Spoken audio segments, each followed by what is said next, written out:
अगला हेडिंग है प्लियोट्रॉपिज्म। प्लियोट्रॉपिज्म क्या है बेटा?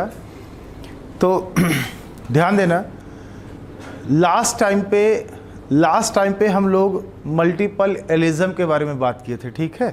तो आज नया क्लास स्टार्ट करते हैं बच्चों। हम नए क्लास में हम स्टार्ट करते हैं प्लियोट्रॉपिज्म। जेनेटिक्स को जहाँ तक हुआ था उसी के जस्ट आगे से हम बता रहे हैं आपको। तो प्लियोट्रॉपिज्म, तो one gene having many effects या मैनी फंक्शंस या फिनोटाइप्स इज कॉल्ड प्लियोट्रॉपिज्म।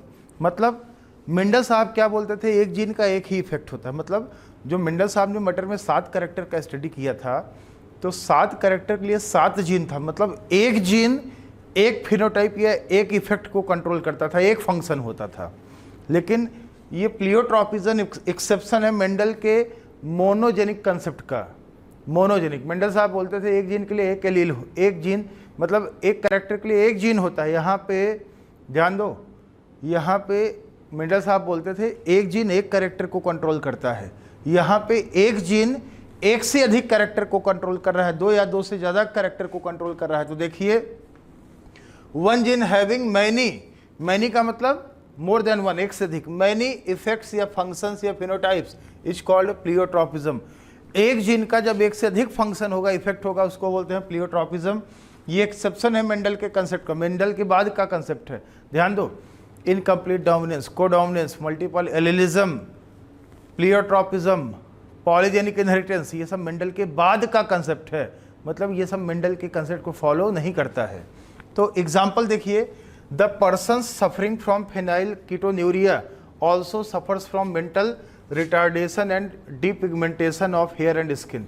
एक्चुअल में जिस पर्सन को फेनाइल कीटोन्यूरिया हो जाता है, फेनाइल कीटोन्यूरिया एक डिजीज है, इनबॉर्न डिजीज होता है, जिसमें यूरिन, फेनाइल कीटोन्यूरिया, यूरिन के साथ में फेनाइल कीटोन बॉडी निकलता है, कीटोन बॉडीज निकलता है।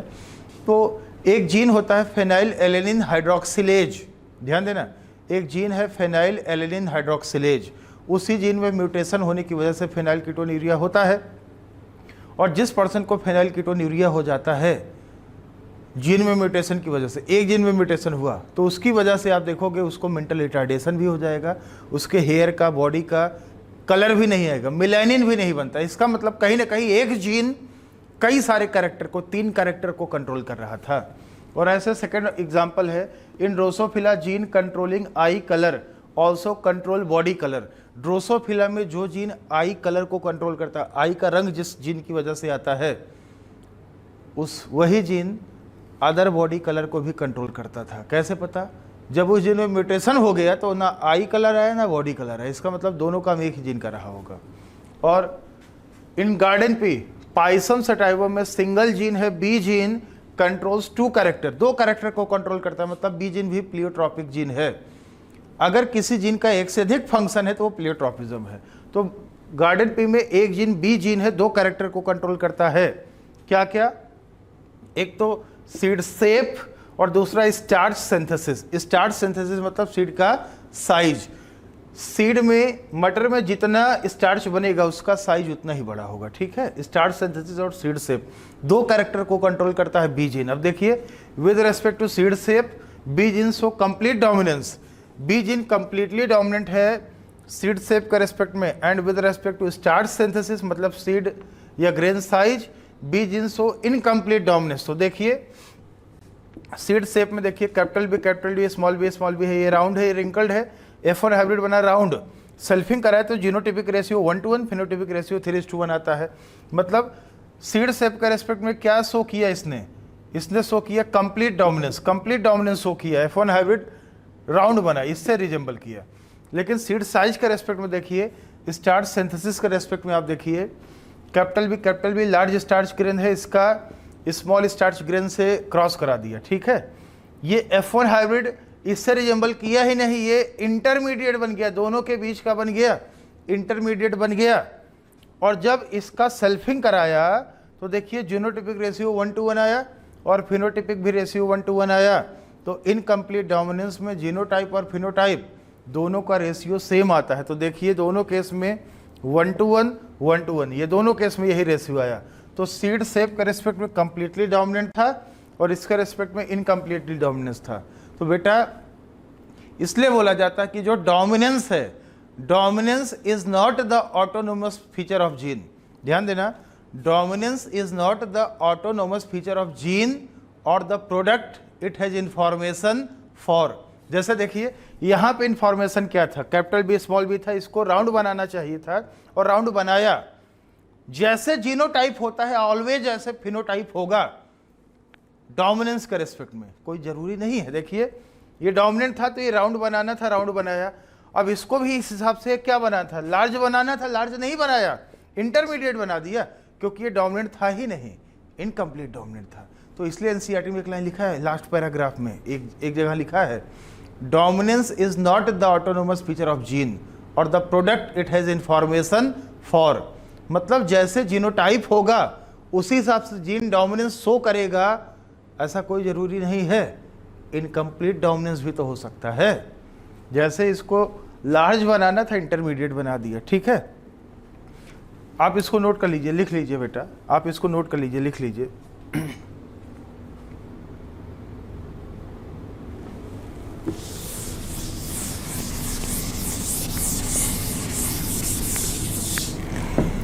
एनसीईआरटी में एक छोटा सा हेडिंग है, बेसिस या explanation of dominance. Basis of या explanation of concept of dominance. ये आप थोड़ा सा देखिएगा, इसको हम थोड़ा सा समझा देते हैं कि कोई भी कैरेक्टर डोमिनेंट क्यों होता है और डोमिनेंट से नॉर्मल मतलब रिसेसिव कैसे बनता है, ये हम थोड़ा सा बता दें आपको। तो हमने बताया था कि जो कैरेक्टर पॉपुलेशन में सबसे पहले इवॉल्व हुआ, ध्यान देना, जो कैरेक्टर पॉपुलेशन में सबसे पहले इवॉल्व हुआ ज़्यादातर वही दिखाई देता था, वो डोमिनेंट था, डोमिनेंट, ठीक है, वो डोमिनेंट था। और डोमिनेंट से रिसेसिव म्यूटेशन से बना है, ध्यान देना, डोमिनेंट से रिसेसिव म्यूटेशन से बना है। तो आप बताइए कोई डोमिनेंट जीन है, कोई डोमिनेंट जीन है जैसे कैपिटल टी है, तो जीन क्या करेगा, डोमिनेंट जीन या वाइल्ड टाइप जीन, ठीक है, डोमिनेंट जीन या एलील है वाइल्ड टाइप या डोमिनेंट, तो वो अनमोडिफाइड, डोमिनेंट या अनमोडिफाइड या वाइल्ड टाइप जीन या एलील है, ट्रांसक्रिप्शन से आरएनए बनाया, ट्रांसलेशन से प्रोटीन बनाया, ट्रांसलेशन से एंजाइम या प्रोटीन बनाया, और जो एंजाइम है, एंजाइम से सबस्ट्रेट बाइंड किया और एंजाइम ने सबस्ट्रेट को ट्रांसफॉर्मेशन करा के प्रोडक्ट बना लिया, और जो प्रोडक्ट बना है वही प्रोडक्ट कैरेक्टर या फिनोटाइप का एक्सप्रेशन कराएगा, वही जो प्रोडक्ट बना है वो कैरेक्टर या फिनोटाइप का एक्सप्रेशन कराएगा। लेकिन जब डोमिनेंट जीन में म्यूटेशन हो गया, रिसेसिव म्यूटेशन हो गया डोमिनेंट जीन में, जब डोमिनेंट जीन में म्यूटेशन हो गया तो जो डोमिनेंट जीन था वो रिसेसिव हो गया, म्यूटेंट हो गया, रिसेसिव हो गया, या मॉडिफाइड जीन बन गया, मॉडिफाइड एलील बन गया, रिसेसिव बन गया। और ये जो रिसेसिव जीन है अब इसका क्या होगा, म्यूटेंट जीन का क्या होगा, मॉडिफाइड जीन या एलील का क्या होगा। तीन पॉसिबिलिटी है। पहला, मॉडिफाइड एलील में प्रोड्यूस, पहला पॉइंट, नॉर्मल या लेस एफिशिएंट एंजाइम। दूसरा, नॉन फंक्शनल एंजाइम। तीसरा, no enzyme at all, enzyme बना ही नहीं। तो तीन केस हुए। तो पहले केस में नॉर्मल या लेस एफिशिएंट एंजाइम बन रहा है, एंजाइम तो बन रहा है ना, तो पहले केस में एंजाइम बन रहा है तो वो सबस्ट्रेट से बाइंड करके प्रोडक्ट बना देगा और कैरेक्टर का एक्सप्रेशन हो जाएगा। जबकि दूसरे और तीसरे केस में एंजाइम नॉन फंक्शनल है या फिर एंजाइम बना ही नहीं, तो सबस्ट्रेट का ट्रांसफॉर्मेशन प्रोडक्ट में नहीं हो पाएगा, कैरेक्टर का एक्सप्रेशन नहीं आएगा। तो in the first case substrate product से बाइंड, मतलब एंजाइम सबस्ट्रेट से बाइंड करके प्रोडक्ट बना देगा, कैरेक्टर का एक्सप्रेशन होगा। मतलब in the first case modified allele equivalent to unmodified allele, मतलब म्यूटेशन होने के बाद भी, मॉडिफिकेशन होने के बाद भी उसका प्रभाव उतना ही है जैसे पहले था, अनमॉडिफाइड एलील का था। मतलब modified allele equivalent to unmodified allele. लेकिन in second and third case, in second and third case substrate से प्रोडक्ट बन ही नहीं रहा है। इसका मतलब modified allele can not produce substrate product, product बनेगा ही नहीं क्योंकि एंजाइम नॉन फंक्शनल है, एंजाइम है ही नहीं। तो सेकंड और थर्ड केस में phenotype will be affected, but पहले केस में अफेक्टेड नहीं होगा ना। तो ये बेसिस या एक्सप्लेनेशन है कंसेप्ट ऑफ डोमिनेंस का। अब हम बात करते हैं बेटा पॉलीजेनिक इनहेरिटेंस के बारे में। पॉलीजेनिक को ही बोलते हैं क्वांटिटेटिव इनहेरिटेंस। तो हम उसके बारे में बात करते हैं। पॉलीजेनिक इनहेरिटेंस या क्वांटिटेटिव इनहेरिटेंस, ध्यान देना बेटा, पॉलीजेनिक इनहेरिटेंस को ही हम बोलते हैं क्वांटिटेटिव इनहेरिटेंस। पॉलीजेनिक या क्वांटिटेटिव इनहेरिटेंस क्या होता है, देखिए ये भी मेंडल के बाद का कंसेप्ट है, ध्यान देना, ये भी मेंडल के बाद का कंसेप्ट था। मेंडल साहब क्या बोलते थे, एक जीन एक कैरेक्टर या एक फिनोटाइप को कंट्रोल करता है। Mendelian characters for monogenic and डाईएलीलिक।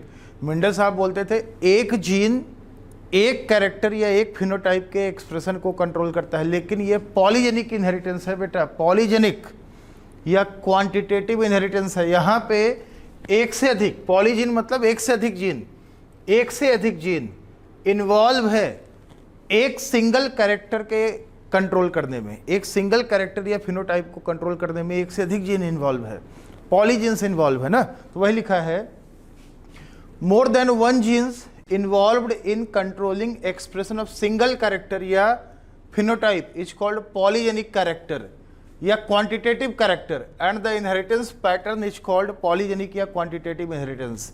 Quantitative इसलिए बोलते हैं क्योंकि यहाँ पे जीन का क्वांटिटी ज़्यादा है, एक से ज़्यादा है।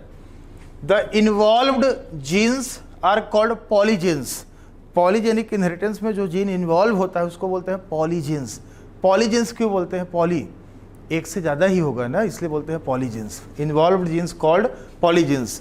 ध्यान देना, एक जीन पेयर अगर लिखें हम, अगर हम लिख दें one gene pair, one gene pair का मतलब दो पॉलीजीन। ध्यान देना, वन जीन पेयर अगर दिखा रहा है, वन जीन पेयर का मतलब टू पॉलीजीन या दो एलील। टू जीन पेयर मतलब चार पॉलीजीन या चार एलील, ठीक है। वन जीन पेयर मतलब दो पॉलीजीन होगा या दो एलील होगा। टू जीन पेयर मतलब चार पॉलीजीन होगा या चार एलील होगा। पॉलीजेनिक इनहेरिटेंस के एग्जांपल्स बहुत सारे प्लांट में भी मिल जाएंगे, ह्यूमन में भी मिल जाएंगे। जैसे कर्नेल कलर इन व्हीट, गेहूं में जो सीड का कलर होता है वो पॉलीजेनिक कैरेक्टर का एग्जांपल है। एग्जांपल, ये controlled by two gene pair. Wheat में जो कर्नेल कलर है controlled by two gene pair, मतलब चार एलील यहाँ पे इन्वॉल्व है। Skin colour in humans, human में आदमी में स्किन कलर होता है बेटा, सबका स्किन एक जैसा होता है क्या, अलग अलग होता है। स्किन कलर जो होता है ये पॉलीजेनिक कैरेक्टर है, controlled by three gene pair, मतलब 6 एलील्स होंगे। ह्यूमन हाइट जो होता है कंट्रोल्ड बाय 5 जीन पेयर, मतलब 10 एलील होंगे। हम लोगों का जो इंटेलिजेंस होता है, आईक्यू, इंटेलिजेंस कोसेंट होता है, controlled by 25 gene pair, 25 gene pair मतलब 50 पॉलीजीन होगा। और प्लांट हाइट हो गया, सीड का साइज हो गया, फ्रूट का साइज हो गया, फल का साइज, ये सब भी पॉलीजेनिक कैरेक्टर होता है। कई सारे जीन इन्वॉल्व होते हैं इसके कैरेक्टर को एक्सप्रेस करने में, कंट्रोल करने में। कुछ चीज़ें यहाँ पे हमने लिखा है, ये बहुत इंपॉर्टेंट है, नीट में आ सकता है, आपको ध्यान से सुनना है। जैसे आप देखिए नोट में हमने लिखा है, degree of dominant phenotype, degree of dominant phenotype directly proportional to number of dominant alleles. ध्यान देना, नंबर ऑफ डोमिनेंट एलील्स या पॉलीजीन्स, मतलब जितना ज़्यादा नंबर ऑफ डोमिनेंट एलील्स बढ़ेगा, जितना ज़्यादा नंबर ऑफ डोमिनेंट पॉलीजीन्स या एलील्स बढ़ेगा, डोमिनेंट फिनोटाइप का एक्सप्रेशन उतना ही ज़्यादा आएगा। मतलब इसका ये हुआ ना, जैसे ह्यूमन हाइट की बात की हमने, ह्यूमन हाइट, ठीक है। जैसे ह्यूमन हाइट है, मान लीजिए ये लिखा है हमने, 5 पॉलीजीन इन्वॉल्व है, 5 पॉलीजीन मतलब 10 एलील इन्वॉल्व है। 5 जीन पेयर है मतलब 10 पॉलीजीन या 10 एलील इन्वॉल्व है। क्या सबका हाइट एक जैसा होता है क्या? अगर किसी का हाइट ज़्यादा है, ओवरऑल सब में 5 जीन पेयर ही है, मतलब 10 एलील ही है हाइट के लिए, 10 एलील या 10 पॉलीजीन है सब में। लेकिन अगर किसी का हाइट ज़्यादा है, उसका मतलब उसमें डोमिनेंट एलील ज़्यादा होंगे, कैपिटल वाले एलील डोमिनेंट वाले ज़्यादा होंगे। और किसी का हाइट कम है, इसका मतलब उसमें डोमिनेंट वाले एलील कम है, उसमें रिसेसिव वाले, जिसको स्मॉल लेटर से दिखाते हैं, वो एलील उसमें ज़्यादा होगा। तो जितना ज़्यादा डोमिनेंट एलील बढ़ेगा उतना ही ज़्यादा हाइट भी बढ़ेगा, उतना ही ज़्यादा फिनोटाइप बढ़ेगा। तो वही लिखा है, डिग्री ऑफ डोमिनेंट फिनोटाइप। अब हाइट में एक लंबा आदमी है, एक छोटा आदमी है, डोमिनेंट क्या होगा, लंबा वाला ना। तो degree of dominant phenotype, dominant phenotype उतना ही ज़्यादा आएगा जितना नंबर ऑफ डोमिनेंट एलील होगा। जिस पर्सन में डोमिनेंट एलील जितना ज़्यादा होगा, डोमिनेंट फिनोटाइप भी उतना ही आएगा, जिस पर्सन या जिस प्लांट में। All the dominant alleles have, all the dominant alleles या polygenes have equal average cumulative या एडिटिव इफेक्ट। जैसे मान लो एक डोमिनेंट एलील से 1 फीट लंबाई बढ़ रहा है, 1 फीट, तो दूसरे डोमिनेंट एलील से भी 1 फीट ही बढ़ेगा, तीसरे से भी 1 फीट बढ़ेगा, और बाद में तीनों को ऐड कर दो, क्यूमुलेटिव कर दो, तो 3 फीट हाइट बढ़ गया, 3 फीट, 3 डोमिनेंट से तो 3 फीट हाइट बढ़ गया ना।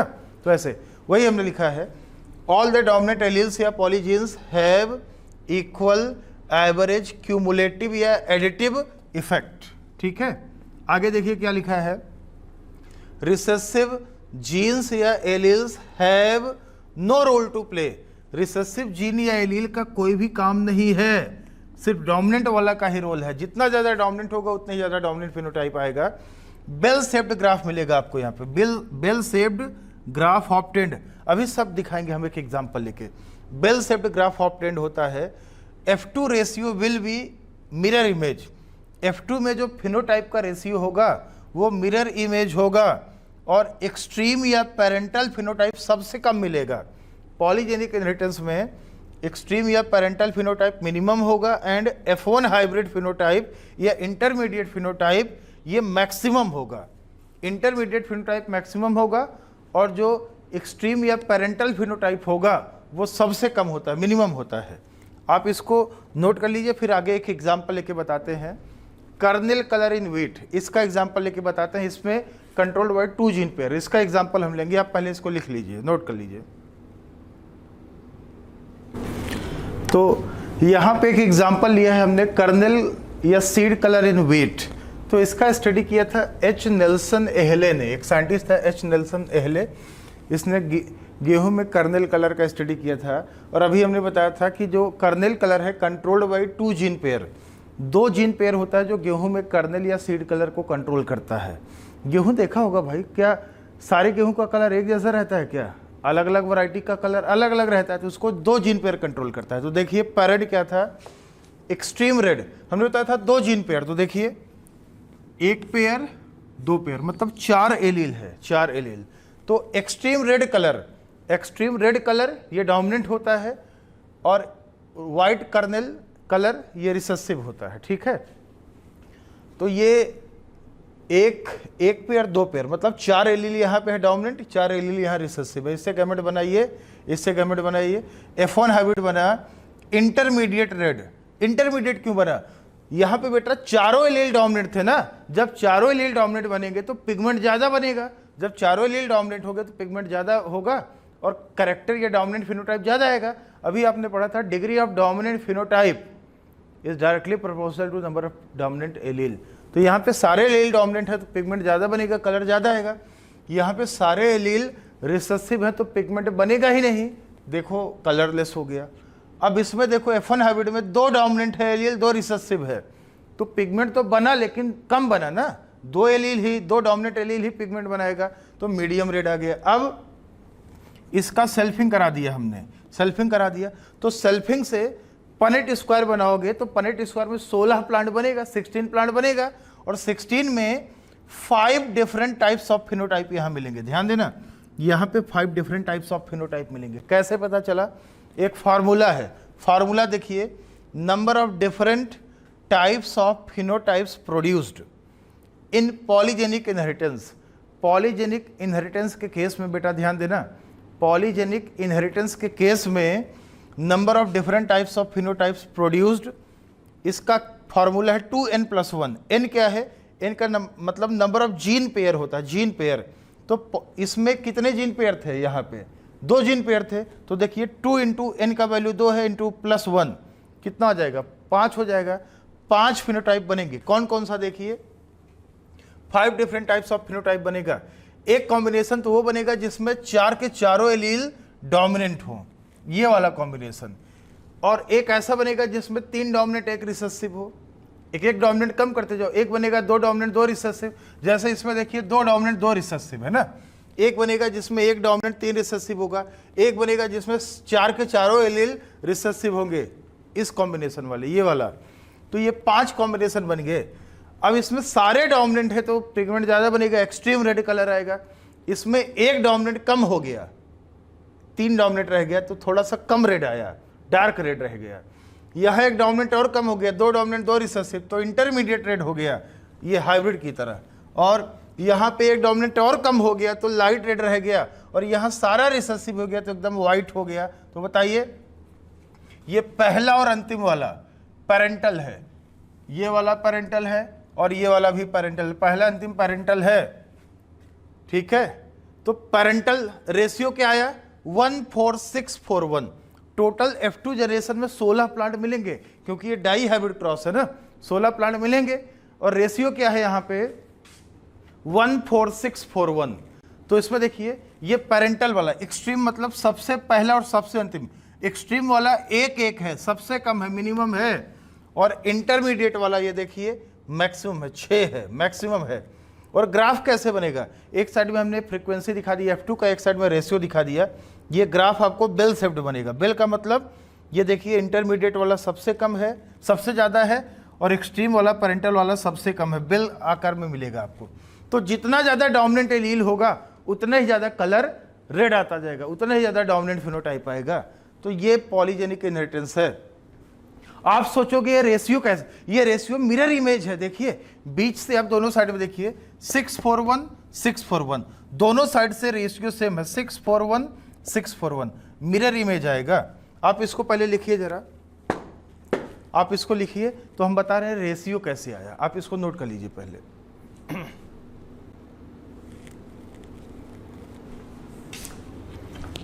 तो देखिए जरा, आप सोच रहे होंगे कि ये कैसे आया। एक चीज ये बताओ, एक्सट्रीम रेड चारों एलील डोमिनेंट है, ठीक है, चारों डोमिनेंट, ये चारों डोमिनेंट, तो ये 16 में से एक ही बनेगा ना बेटा, 16 में से इस एलील का एक ही बनेगा। कितने हाइब्रिड है, एक ही हाइब्रिड नहीं है, 2 का पावर n लगा दो, 2 का पावर n मतलब नंबर ऑफ हाइब्रिड, एक भी हाइब्रिड नहीं है तो एक बनेगा। 3 डोमिनेंट 1 रिसेसिव मतलब 3 डोमिनेंट 1 रिसेसिव, या फिर इसको हम ऐसे भी बोल सकते हैं, ऐसे भी बना सकते हैं, ऐसे देखो 3 डोमिनेंट 1 रिसेसिव, या फिर हम ऐसे बना दें, ऐसे। तो बताइए कितना हाइब्रिड है, एक हाइब्रिड है 2 का पावर 1 मतलब 2 ऐसे बनेंगे, ठीक है। इसमें आप देखिए, अच्छा ये तो सेम ही था यार, ये बात तो सेम है ना। इसमें कितना हाइब्रिड है, एक हाइब्रिड है 2 का पावर 1 मतलब 2, तो कुल मिला के कितने बन गए, 4 बन गए कुल मिला के। इसमें देखिए 2 डोमिनेंट 2 रिसेसिव की बात कर रहा है, 2 डोमिनेंट 2 रिसेसिव मतलब capital A small A capital B small B, ऐसे बन जाएगा, ऐसे बन जाएगा, या फिर बन जाएगा कैपिटल ए स्मॉल बी, ऐसे बन जाएगा, या फिर बन जाएगा स्मॉल ए कैपिटल बी बन जाएगा। तो 2 dominant 2 recessive, 2 dominant 2 recessive, 2 dominant 2 recessive, 2 dominant 2 recessive, कितने हाइब्रिड है, 2, 2 का पावर 2 मतलब 4 बन गया। एक भी हाइब्रिड नहीं है, 2 का पावर 0 मतलब 1, एक भी हाइब्रिड नहीं है, 2 का पावर 0 मतलब 1, टोटल कितने बन गए, ये 6 बन गए। तो ऐसे सब का आप करके देख सकते हो। सारा रिसेसिव मतलब स्मॉल ए स्मॉल बी, एक भी हाइब्रिड नहीं है, 2 का पावर 0 मतलब 1 बनेगा ये। तो 16 में से कितने बनेंगे या 64 में से कौन कितना बनेगा, उसके लिए आप 2 का पावर n लगा देना, n मतलब नंबर ऑफ हाइब्रिड, तो पता चल जाएगा कौन कितना बनेगा। तो आप इसको लिख लीजिए। तो रेशियो कितना आया 14641।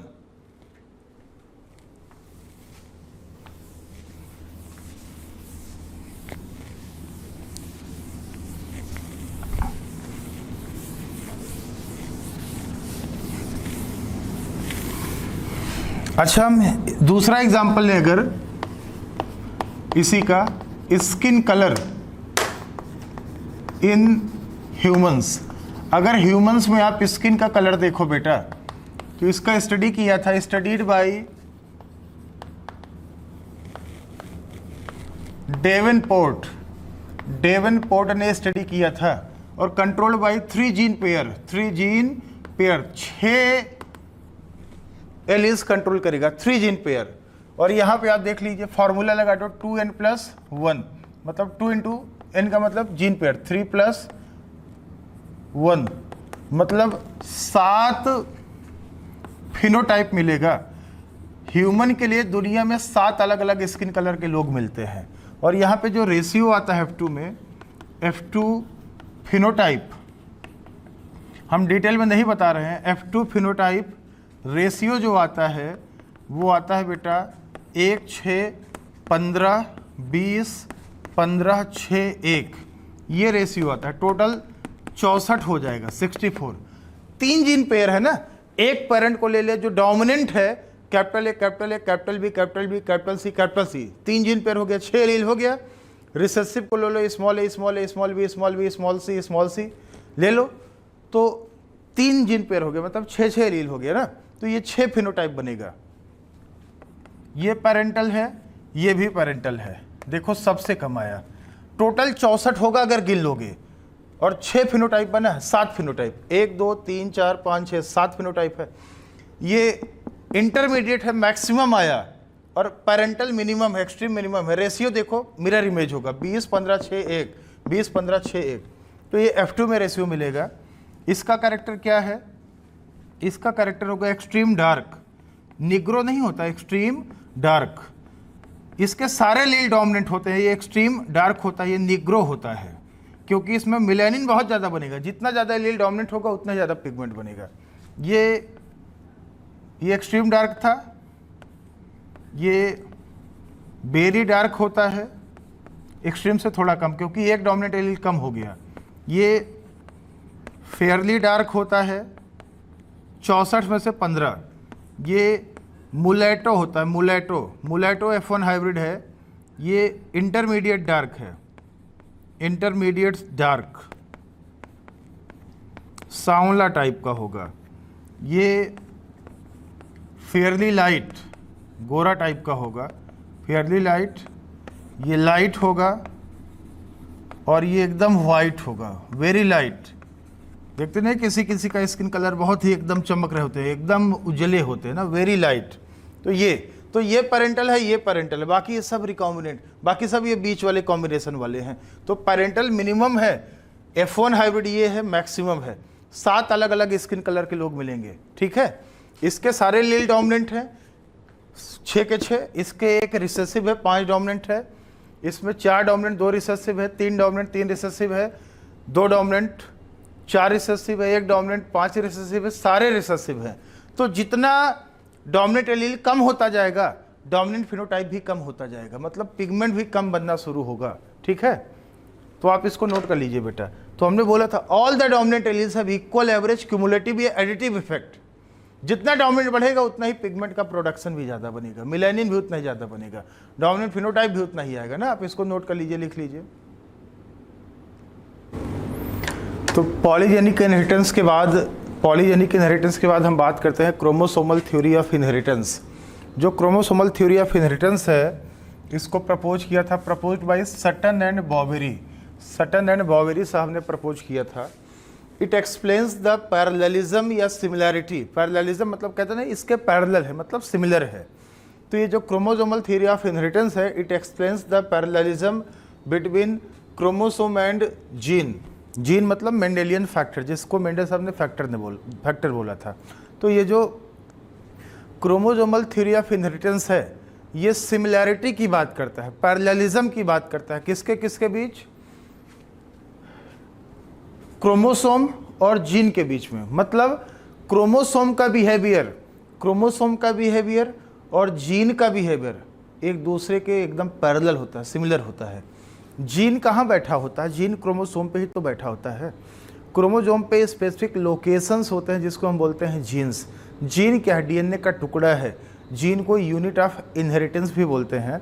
क्रोमोसोम पे स्पेसिफिक लोकेशंस होते हैं जिसको हम बोलते हैं लोकस। उसी लोकस पे जीन बैठा होता है। तो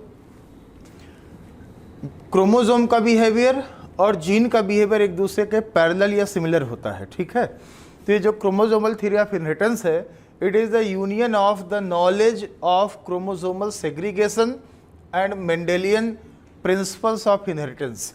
ये जो क्रोमोसोमल थ्योरी ऑफ इनहेरिटेंस है, ये दो चीज़ों को मिला के बनाया गया। एक तो क्रोमोसोम का सेग्रीगेशन, आपको पता है जब गैमेटोजेनेसिस होता है, गैमिट का फॉर्मेशन होता है जब, तो गैमिट के फॉर्मेशन के टाइम पे एनाफेज फर्स्ट में होमोलॉगस क्रोमोसोम पेयर का क्या होता है? सेग्रीगेशन होता है, अपोजिट पोल पे चले जाते हैं। ये नॉलेज उठा लिया गया। प्लस मेंडल साहब के जो प्रिंसिपल्स थे, प्रिंसिपल्स ऑफ इनहेरिटेंस, उनको ले लिया गया। दोनों को मिला के बना दिया गया क्रोमोजोमल थ्योरी ऑफ इनहेरिटेंस, ये दोनों को मिला के बना है। तो देखिए ये थ्योरी क्या बोलता है, explains the parallelism between behaviour of chromosome and gene, मतलब behaviour of chromosome is similar या parallel to the behaviour of factor या जीन दे कैरी। क्रोमोजोम के ऊपर जीन बैठा होता है, तो क्रोमोजोम का जो बिहेवियर होगा वही जीन का बिहेवियर होगा, या फिर जो जीन का बिहेवियर है वही क्रोमोजोम का बिहेवियर होगा, दोनों का बिहेवियर एक जैसा होगा। क्यों या कैसे, देखिए आप जरा। क्रोमोजोम, ध्यान दो, chromosomes are the physical structure या vehicle that carry Mendelian factors या जीन्स। जीन क्या है, पैसेंजर है। ध्यान दो, क्रोमोजोम गाड़ी है, गाड़ी व्हीकल है, क्रोमोजोम व्हीकल है, और व्हीकल पे कौन बैठा होता है, पैसेंजर बैठा होता है। अगर व्हीकल लेफ्ट साइड में जाएगी तो पैसेंजर भी लेफ्ट जाएगा, अगर व्हीकल राइट साइड में जाएगी तो पैसेंजर राइट की तरफ घूम जाएगा। तो मतलब जिधर व्हीकल जाएगा उधर पैसेंजर भी जाएगा। जो व्हीकल का बिहेवियर होगा वही पैसेंजर का भी बिहेवियर होगा, क्योंकि जिधर व्हीकल जाएगा उधर पैसेंजर भी चला जाएगा, दोनों का बिहेवियर क्या होगा, सेम होगा। तो आगे देखिए, chromosomes are physical structure that carry Mendelian factors. Chromosome ही वो स्ट्रक्चर होता है, वो गाड़ी होता है जो जीन को कैरी करता है, जीन उस पर बैठा होता है। तो ये बताइए, chromosomal theory of inheritance, inheritance मतलब कैरेक्टर का एक जनरेशन से दूसरे जनरेशन में ट्रांसफर होना, माँ बाप से बच्चों में जाना। तो एक बात बताइए, हमने बोला जो क्रोमोजोम का बिहेवियर है वही जीन का बिहेवियर होगा, या जो जीन का बिहेवियर है वही क्रोमोजोम का बिहेवियर होगा, सिमिलर होगा। पेरेंट के क्रोमोजोम बच्चों में जाते हैं कि नहीं जाते, बिल्कुल। माँ बाप के क्रोमोजोम बच्चों में जाते हैं, तो माँ बाप के जीन नहीं जाते हैं क्या, जीन भी तो जाता है यार, क्योंकि क्रोमोजोम पे जीन भी बैठा है, और जब क्रोमोजोम चला गया तो जीन भी तो चला जाएगा ना। जीन और क्रोमोजोम का बिहेवियर क्या है, सेम है। अभी आगे देखिए, chromosomes as well as genes या factors both occur in pairs. Chromosome pair में होता है, जीन भी तो पेयर में होता है। अब बोलोगे क्रोमोजोम कैसे पेयर में हो गया, अरे भाई होमोलॉगस क्रोमोसोम पेयर नहीं पढ़े हो क्या। जैसे ह्यूमन डिप्लॉयड है, ठीक है, ह्यूमन डिप्लॉयड है, डिप्लॉयड का मतलब 2n है, 2n इक्वल टू कितना, 23 होता है। 23 पेयर क्रोमोसोम है ह्यूमन में, 23 पेयर। एक सेट आता है मदर से, एक सेट आता है फादर से, ऐसे 23 पेयर है। 46 क्रोमोसोम है, 46 में से 23 मम्मी से आएगा, 23 फादर से आएगा, 46 क्रोमोसोम हो गया। तो ये बताइए क्रोमोसोम पेयर में है, होमोलॉगस क्रोमोसोम पेयर बोलते हैं, 23 पेयर ऐसे होगा एक डिप्लॉयड सेल में। और जीन भी तो पेयर में होता है, जीन पेयर मतलब एलेलिक पेयर। मेंडल साहब ने दिया था ना principle of paired factors, factor pair में होता है। जैसे टॉल प्लांट का जीनोटाइप क्या दिखाते हैं हम, कैपिटल टी, ड्वार्फ का स्मॉल टी। टॉल को कैपिटल टी या कैपिटल टी स्मॉल टी, हम 2 बार टी क्यों लिखते हैं, डिप्लॉयड है ना। प्लांट क्या है, प्लांट पेरेंट प्लांट तो डिप्लॉयड होगा, तो उसको कैपिटल टी या कैपिटल टी स्मॉल टी दिखाते हैं, या फिर स्मॉल टी 2 बार क्यों लिखते हैं, डिप्लॉयड है ना, पेयर में होता है, एलील पेयर में होता है, क्रोमोसोम भी तो पेयर में होता है। तो जीन पेयर मतलब allylic pair. Both the alleles of a gene located on the same locus of homologous chromosome, याद रखना ये इंपॉर्टेंट है, नीट में आ चुका है। एक जीन के 2 एलील हैं मेंडल के अकॉर्डिंग, दोनों एक ही लोकस पे बैठे होंगे, ये लाइन बहुत इंपॉर्टेंट है। मल्टीपल एलीलिज्म में एक जीन के 1 से अधिक एलील, 2 से अधिक एलील होंगे एक जीन के मल्टीपल एलीलिज्म में, तो जितने भी एलील होंगे सारे एक ही लोकस पे होते हैं। मल्टीपल एलील्स या 2 एलील्स जितना भी होगा, 2 या 2 से अधिक एक ही लोकस पे होता है। अब देखिए पेयरिंग, जैसे साइनेप्सिस होता है, आपने पढ़ा होगा मियोसिस में, तो क्रोमोसोम का होमोलॉगस क्रोमोसोम का पेयरिंग होता है। जब क्रोमोसोम का पेयरिंग होगा तो क्रोमोसोम पे ही जीन बैठा है, फैक्टर बैठा है, उसका भी तो पेयरिंग होगा।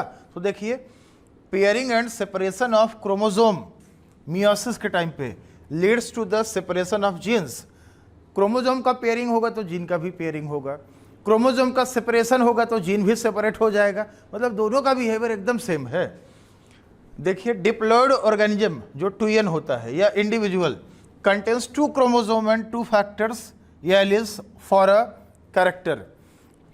जो डिप्लॉयड इंडिविजुअल होता है, डिप्लॉयड इंडिविजुअल में एक कैरेक्टर को कंट्रोल करने वाले 2 क्रोमोसोम होते हैं, 2 फैक्टर होते हैं, मतलब 2 एलील होते हैं। जैसे मान लो ड्वार्फ प्लांट है, ड्वार्फ प्लांट इसका हाइट ड्वार्फ है, हाइट क्या हो गया, कैरेक्टर हो गया, इसके लिए 2 एलील है इसके पास, स्मॉल टी, और ये दोनों एलील होमोलॉगस क्रोमोसोम पेयर पे बैठे हैं, मतलब 2 क्रोमोसोम पे बैठे हैं, एक क्रोमोसोम पे स्मॉल टी, दूसरे पे भी स्मॉल टी। तो एक डिप्लॉयड इंडिविजुअल में हर एक कैरेक्टर को कंट्रोल करने के लिए 2 क्रोमोसोम है। 2 क्रोमोसोम मतलब होमोलॉगस क्रोमोसोम, और 2 एलील है, मतलब स्मॉल टी है। लेकिन जब गैमेट बनेगा तो स्मॉल टी वाला सिर्फ एक ही टाइप का गैमेट बनाएगा ना, स्मॉल टी एक ही टाइप का गैमेट बनाएगा। तो वही हमने लिखा है, whereas gametes contain only 1 chromosome and factor for a character. Gamete N होता है, हैप्लॉइड होता है, मियोसिस से बनता है। तो गैमेट में एनाफेज के टाइम पे होमोलॉगस क्रोमोसोम पेयर सेग्रीगेट हो जाते हैं, तो एलील या फैक्टर भी सेग्रीगेट हो जाएंगे। तो एक गैमेट में सिर्फ एक ही क्रोमोसोम जाएगा, एक ही एलील जाएगा, क्योंकि गैमेट हैप्लॉइड होता है। तो वही लिखा है, whereas gametes contain only 1 chromosome and factor या एलील फॉर अ कैरेक्टर, क्योंकि वो मियोसिस से बनता है। During fertilisation original diploid condition is restored. जब 2 अलग गैमेट का फ्यूजन होगा तो फिर से NN to N हो जाएगा, एक एलील 2 एलील हो जाएंगे, एक क्रोमोसोम मिलके 2 क्रोमोसोम 2 एलील फिर से हो जाएगा। तो यही था क्रोमोसोमल थ्योरी ऑफ इनहेरिटेंस, मतलब जो क्रोमोसोम का बिहेवियर है वही जीन का बिहेवियर है, दोनों का बिहेवियर एकदम एक दूसरे के सिमिलर या पैरेलल होता है, यही एक्सप्लेन होता है। तो ये जो क्रोमोसोमल थ्योरी ऑफ इनहेरिटेंस है, इसका एक्सपेरिमेंटल वेरिफिकेशन हुआ, एक्सपेरिमेंट करके वेरीफाई किया गया TH Morgan, Thomas Hunt Morgan द्वारा इन ड्रोसोफिला। आप इसको पहले नोट कर लीजिए, लिख लीजिए बेटा, लिख लीजिए।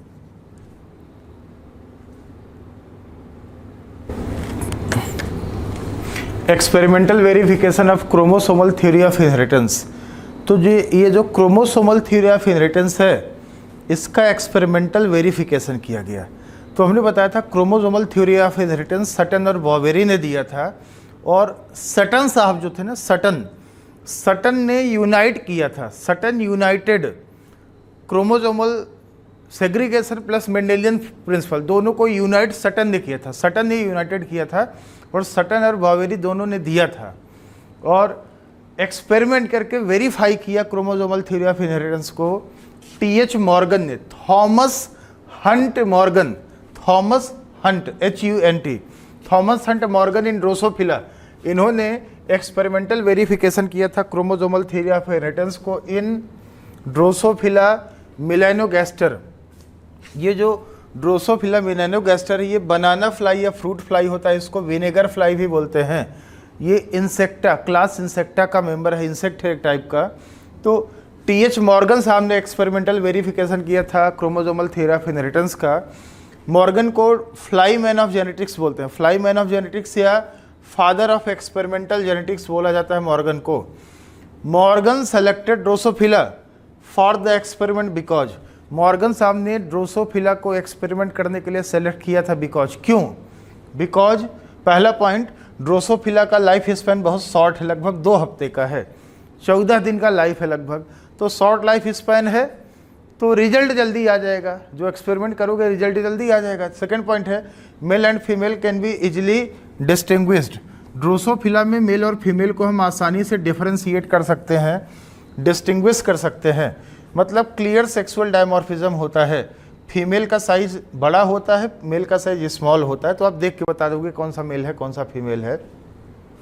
Single mating produce large number of offspring, Drosophila में एक बार मेटिंग कराओगे आप मेल फीमेल के बीच में, तो नंबर ऑफ ऑफस्प्रिंग बहुत ज़्यादा होता है, मतलब आपको एक्सपेरिमेंट करने के लिए सैंपल साइज ज़्यादा मिल जाएगा।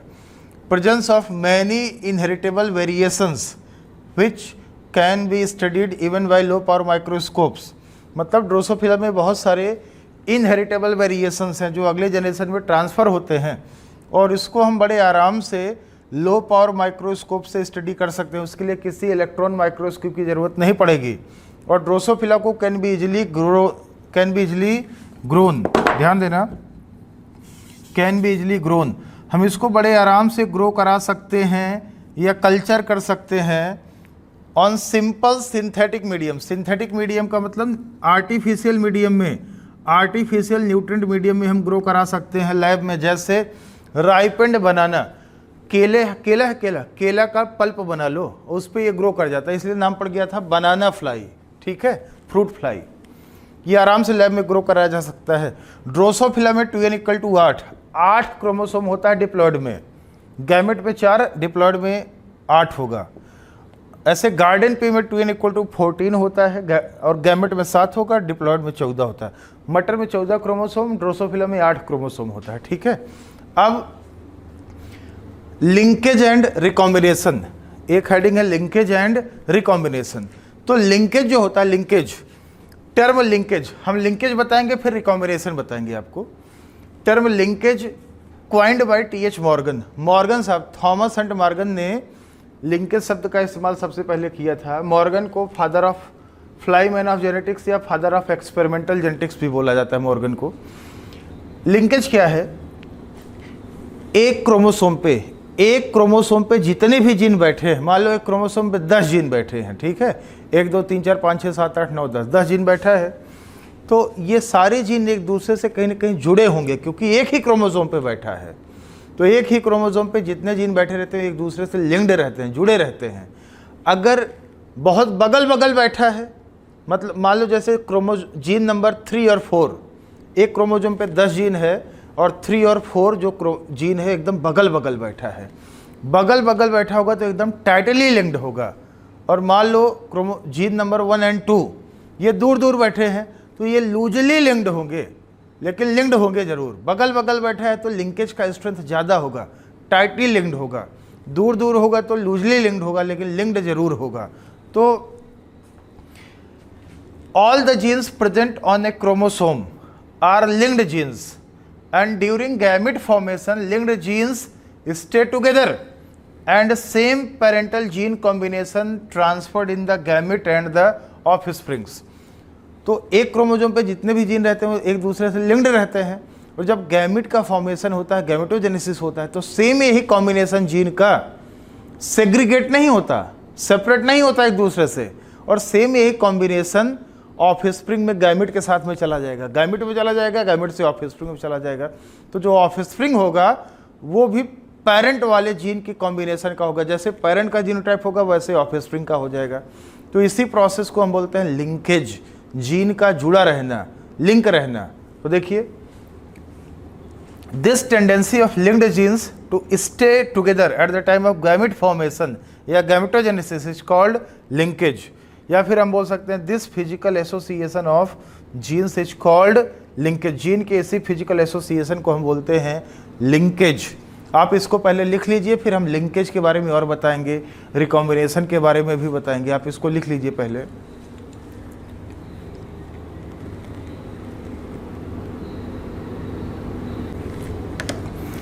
तो यहाँ पे देखिएगा, ये हमने एक क्रोमोसोम दिखा रखा है, ठीक है। एक क्रोमोसोम पे मान लीजिए ABCDE, ये 5 जीन बैठा हुआ है, ठीक है। तो ये पांचों जीन लिंक्ड होंगे, लिंक्ड एट वेरिंग डिग्री पे ये लिंक्ड होंगे। अब कितना लिंक्ड होगा डिपेंड करता है इनके बीच में डिस्टेंस कितना है।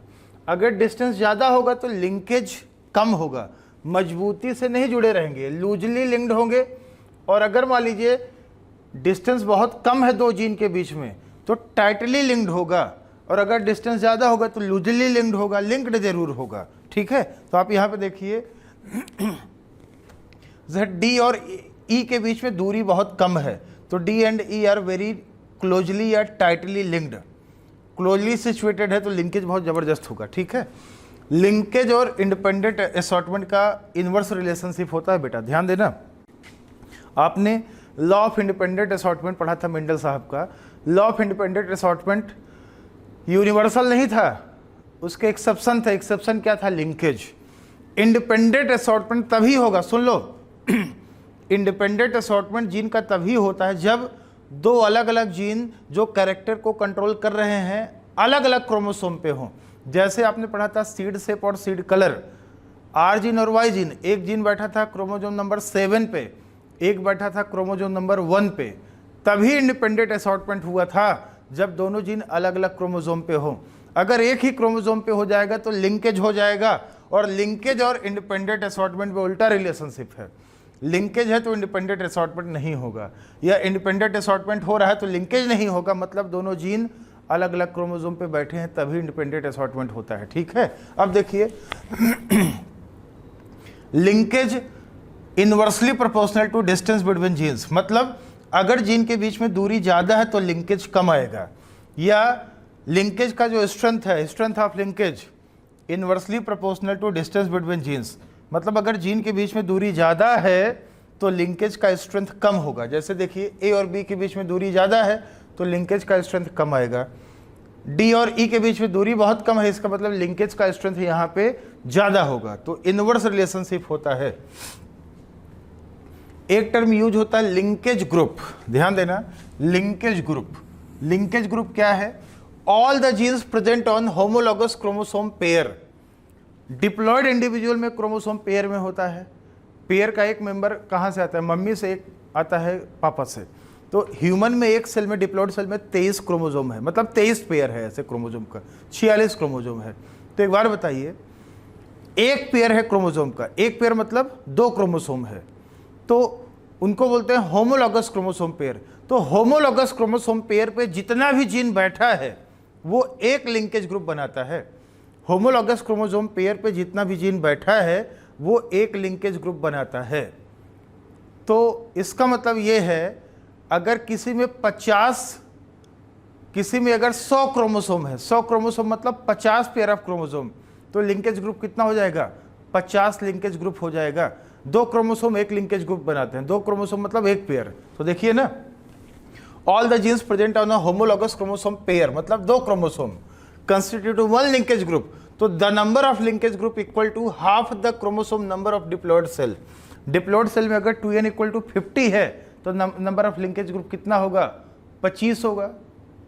हाफ कर दो उसका ना, तो वही है। तो देखिए, जैसे मटर है, मटर में 2n इक्वल टू 14 है तो लिंकेज ग्रुप कितना हो जाएगा? 7 लिंकेज ग्रुप हो जाएगा। मटर में 7 लिंकेज ग्रुप हो जाएगा। वो डिपेंड करता है 2n का आधा कितना होगा। ठीक है, राइस में 2n इक्वल टू 10 क्रोमोसोम है तो 5 लिंकेज ग्रुप, मक्के में 12 क्रोमोसोम है तो 6 लिंकेज ग्रुप। ह्यूमंस मेल में 23 लिंकेज ग्रुप होता है, सॉरी फीमेल में 23 लिंकेज ग्रुप होता है, मेल में 24। क्यों? फीमेल में ऑटोसोम तो बराबर है 44, लेकिन फीमेल में XX है, XX को एक लिंकेज ग्रुप मान लेंगे, लेकिन मेल में XY होता है तो X एक लिंकेज ग्रुप है, Y अलग एक लिंकेज ग्रुप है, तो 22 2 24 लिंकेज ग्रुप हो गया। एक प्लांट है ऑफियोग्लासम रेटिकुलेटम, इसमें 1260 क्रोमोसोम होता है, तो ये मैक्सिमम लिंकेज ग्रुप है। Maximum linkage group in plant इसी प्लांट में मिलेगा। Maximum linkage group in plant आपको ऑफियोग्लासम रेटिकुलेटम में मिलेगा। ये एक फर्न है, फर्न मतलब ये टेरिडोफाइटा है, टेरिडोफाइट का मेंबर है। 1260 क्रोमोसोम है तो 630 लिंकेज ग्रुप आपको मिलेगा। इससे ज़्यादा लिंकेज ग्रुप आपको किसी भी प्लांट में नहीं मिलेगा। अब आप एक चीज़ देखिए ज़रा, बड़ा इंपॉर्टेंट है। Linkage is detected in test cross. जहाँ भी लिंकेज की बात आएगी तो वहाँ पे आप देखोगे टेस्ट क्रॉस होगा। लिंकेज का डिटेक्शन टेस्ट क्रॉस से किया जाता है। और एक चीज़, linked genes can be separated by recombination या क्रॉसिंग ओवर। अगर लिंकेज है, लिंक्ड जीन्स एक दूसरे से जुड़े होते हैं, लेकिन उन दोनों जुड़े हुए जीन को सेपरेट किया जा सकता है, अलग किया जा सकता है, अगर उनके बीच में क्रॉसिंग ओवर या रिकॉम्बिनेशन हो जाए। यही वजह है मेन हेडिंग क्या लिखा गया था? लिंकेज एंड रिकॉम्बिनेशन, दोनों साथ में लिखा रहता है। लिंकेज एक प्रोसेस है, रिकॉम्बिनेशन ऐसा प्रोसेस है जो लिंकेज को डिस्ट्रॉय कर देता है, लिंकेज को डिस्टर्ब कर देता है। Linkage is disturbed by crossing over. तो ध्यान दो, linked genes can be separated by recombination या crossing over in the case of incomplete linkage. Crossing over सिर्फ इनकम्प्लीट लिंकेज के केस में होगा, कंप्लीट लिंकेज के केस में नहीं होगा। तो linked genes can be separated by recombination या क्रॉसिंग ओवर, ये याद रखना। इसका मतलब ये है कि जो रिकॉम्बिनेशन है, जो क्रॉसिंग ओवर है, क्रॉसिंग ओवर या रिकॉम्बिनेशन डिस्टर्ब लिंकेज, लिंकेज को डिस्टर्ब क्रॉसिंग ओवर कर देता है। अब आप ये लिख लो, फिर हम आपको बताते हैं टाइप ऑफ लिंकेज के बारे में और लिंकेज मैप के बारे में। आप इसको पहले लिख लीजिए बेटा, नोट कर लीजिए आप इसको, फिर हम आगे बात करते हैं।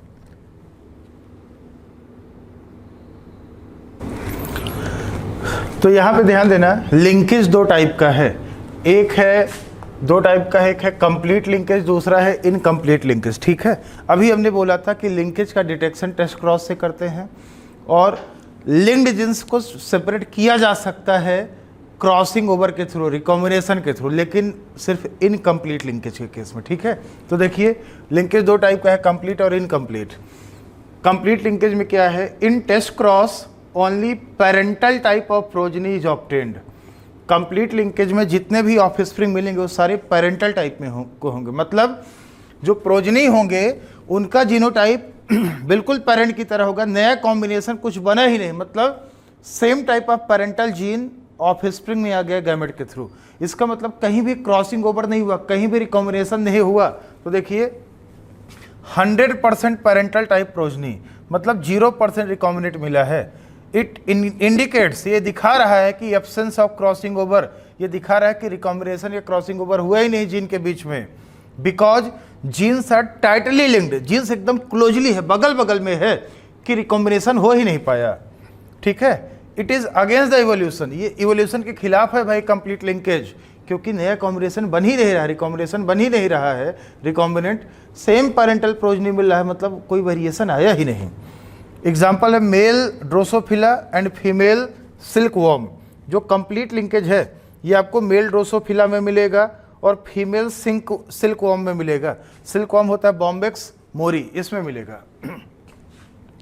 इनकम्प्लीट लिंकेज क्या है, in test cross some recombinant progeny also reported. मतलब इनकम्प्लीट लिंकेज का मतलब है कि पेरेंटल के साथ साथ थोड़ा बहुत रिकॉम्बिनेंट भी आपको मिल गया। इसका मतलब कहीं ना कहीं रिकॉम्बिनेशन या क्रॉसिंग ओवर हुआ है जीन के बीच में, इसका मतलब जीन थोड़ा दूर दूर रहा होगा, रिकॉम्बिनेशन हो गया होगा। तो it occurred due to occurrence of crossing over between, because genes are loosely linked, gene दूर दूर रहे होंगे तो उनके बीच में क्रॉसिंग ओवर हो गया। तो डिस्टेंस ज़्यादा रहा होगा, लूज रहा होगा, इसलिए क्रॉसिंग ओवर हो गया। ठीक है, नोट में देखिए, हमेशा याद रखना पेरेंटल प्रोजनी का जो फ्रीक्वेंसी होता है, रेंज होता है 50 से 100% के बीच में आता है, मतलब कभी 50% से कम नहीं हो सकता। और रिकॉम्बिनेंट का फ्रीक्वेंसी 0 से 50 के बीच में, मतलब रिकॉम्बिनेंट प्रोजनी का फ्रीक्वेंसी 50% से ज़्यादा नहीं हो सकता, मिनिमम क्या है 0 होगा। ठीक है, और एक बार बताइए, मान लीजिए पेरेंटल प्रोजनी का रेंज 50% है, इसका मतलब रिकॉम्बिनेंट भी 50% होगा। अगर मान लीजिए पेरेंटल प्रोजनी का रेंज 100% है, इसका मतलब रिकॉम्बिनेंट 0 होगा, इसका मतलब कंप्लीट लिंकेज है, एक भी रिकॉम्बिनेंट नहीं मिला, इसका मतलब यही है। तो पेरेंटल इसके रेंज में आएगा और रिकॉम्बिनेंट इसके रेंज में आएगा। रिकॉम्बिनेशन या क्रॉसिंग ओवर का फ्रीक्वेंसी, रिकॉम्बिनेशन या क्रॉसिंग ओवर का फ्रीक्वेंसी निकालने का फार्मूला है number of recombinants obtained in test cross upon number of total progeny in test cross obtained into 100। इससे निकाल दोगे ना तो आपको रिकॉम्बिनेशन का फ्रीक्वेंसी निकल आएगा। जैसे मान लो किसी टेस्ट क्रॉस में टोटल 1000 ऑफस्प्रिंग मिले, 1000 में से 200 रिकॉम्बिनेंट थे। अब बताइए रिकॉम्बिनेशन या क्रॉसिंग ओवर का फ्रीक्वेंसी कितना होगा। तो नंबर ऑफ रिकॉम्बिनेंट हो गया 200 डिवाइड बाई 1000 इंटू 100 कर दो, मतलब कितना, रिकॉम्बिनेशन का फ्रीक्वेंसी कितना आएगा 20%। 1000 में से 200 कितना 20% हो जाएगा ना। लिंकेज मैप या क्रोमोसोम मैप, लिंकेज मैप या क्रोमोसोम मैप क्या है, linkage map refers the distance between two jeans present on same chromosome. ध्यान देना, लिंकेज मैप रिफर करता है the distance between two jeans present on the same chromosome. एक chromosome पे जितने भी जीन बैठे होते हैं उनके बीच में जो दूरी होता है उसी दूरी के हिसाब से हम लिंकेज मैप बना लेंगे, क्रोमोसोम मैप बना लेंगे।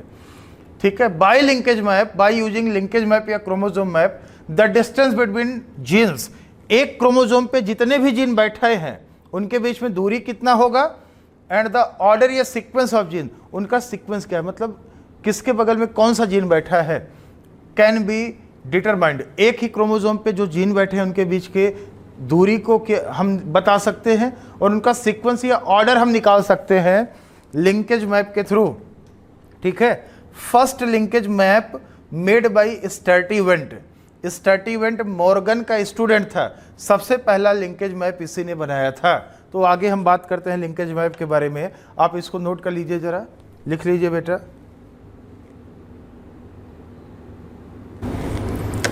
तो यहाँ पे ध्यान दीजिएगा आप लोग, स्टैटिवेंट टोल्ड, स्टैटिवेंट साहब ने बोला, स्टैटिवेंट ये मॉर्गन के स्टूडेंट थे, ठीक है, इन्होंने सबसे पहला जेनेटिक मैप या क्रोमोसोम मैप बनाया था। तो स्टैटिवेंट ने क्या बोला, Sturtevant told that the recombination frequency या crossing over frequency between two genes, जो एक ही क्रोमोसोम पे दो जीन बैठे हैं, उनके बीच में जितना भी रिकॉम्बिनेशन या क्रॉसिंग ओवर का फ्रीक्वेंसी आएगा is the distance between these two genes. मतलब एक क्रोमोसोम पे दो जीन बैठे हैं और इनके बीच में जितना रिकॉम्बिनेशन फ्रीक्वेंसी होगा, जितना क्रॉसिंग ओवर फ्रीक्वेंसी होगा, वही उनके बीच का डिस्टेंस होगा, दूरी होगा। ये मॉर्गन साहब ने बताया था, ठीक है, सॉरी ये स्टैटिवेंट साहब ने बताया था, जो मॉर्गन के स्टूडेंट थे। तो क्या बताया, दो जीन के बीच में, एक ही क्रोमोसोम पे दो जीन बैठे हैं, इनके बीच में जितना रिकॉम्बिनेशन फ्रीक्वेंसी आएगा, जितना क्रॉसिंग ओवर फ्रीक्वेंसी आएगा, वही इन दोनों जीन के बीच का डिस्टेंस होगा। ये मॉर्गन साहब ने, ये स्टैटिवेंट ने बोला। तो recombination frequency never cross 50%, recombination का फ्रीक्वेंसी कभी 50% से क्रॉस नहीं करता। यही वजह है कि रिकॉम्बिनेंट कभी भी 50% ज़्यादा नहीं मिलते हैं। रिकॉम्बिनेशन फ्रीक्वेंसी बराबर डिस्टेंस बिटवीन टू जीन्स। अब देखिए, the unit of distance is centimorgan. Unit का जो डिस्टेंस का जो यूनिट है, unit of distance is centimorgan, cm in eukaryote. Eukaryote में जब क्रोमोसोम मैप बनता है तो जो डिस्टेंस का यूनिट है उसको बोलते हैं सेंटीमॉर्गन, और जब प्रोकैरियोट में बनता है तो उसको बोलते हैं मैप यूनिट, ठीक है। सेंटीमॉर्गन इसलिए बोल दिया यूनिट अपने गुरु के रेस्पेक्ट में, मॉर्गन के रेस्पेक्ट में स्टैटिवेंट ने सेंटीमॉर्गन बोल दिया, ठीक है। अब जैसे हम बोलते हैं 1 सेंटीमॉर्गन, 1 सेंटीमॉर्गन क्या है, डिफाइन करो। It is the distance between two genes which permits या allow 1% crossing over to occur. 1 centimorgan दो जीन के बीच का वो दूरी है जिसकी वजह से 1% क्रॉसिंग ओवर हो जाता है। तो जितना रिकॉम्बिनेशन या क्रॉसिंग ओवर का फ्रीक्वेंसी होता है, वही जीन के बीच का दूरी होता है ना। अब जैसे एक क्वेश्चन है, in a test cross between genes A and B, A और बी जीन के बीच में टेस्ट क्रॉस हुआ, total 2000 offsprings obtained, out of which 200 were recombinant type, what will be the frequency of recombination and also tell the distance between AB genes। तो एक बार बताइए, जैसे मान लो ये पेरेंट है, ये पेरेंट है और ये पेरेंट है, ये डोमिनेंट है, ये रिसेसिव है। F1 हाइब्रिड क्या आएगा, capital A small A capital B small b. अब इसका टेस्ट क्रॉस कराना है, इससे क्रॉस करा दो, तो इनका टेस्ट क्रॉस कराया गया ये, और ये बोला कि टेस्ट क्रॉस में टोटल 2000 ऑफ स्प्रिंग मिले, 2000, और 2000 में से 200 रिकॉम्बिनेंट थे। तो फ्रीक्वेंसी क्या होगा रिकॉम्बिनेशन का, तो एक बार बताइए, रिकॉम्बिनेशन का फ्रीक्वेंसी पूछा है, तो फ्रीक्वेंसी निकालने के लिए आप ये कर दो, नंबर ऑफ रिकॉम्बिनेंट कितना हो जाएगा 200 अपॉन टोटल प्रोजनी 2000 इंटू 100 कर दो, तो कितना आएगा 20% आएगा। रिकॉम्बिनेशन फ्रीक्वेंसी 20% आएगा, जो रिकॉम्बिनेशन का फ्रीक्वेंसी है वो 20% आएगा। तो दूरी कितना हो जाएगा, 20 सेंटीमॉर्गन डिस्टेंस भी हो जाएगा। तो देखो, what will be the recombination frequency, frequency हो जाएगा 20% और दूरी भी कितना हो जाएगा, ए बी के बीच में 20 सेंटीमॉर्गन हो जाएगा, क्योंकि जितना रिकॉम्बिनेशन का फ्रीक्वेंसी होता है वही जीन के बीच का दूरी होता है। ये स्टैटिवेंट ने बोला था, तो आपका आंसर ये आ जाएगा ना। तो इसका जो सॉल्यूशन है ये आ गया, 20% रिकॉम्बिनेशन का फ्रीक्वेंसी और 20 सेंटीमॉर्गन डिस्टेंस आ जाएगा। ये आप नोट कर लीजिए।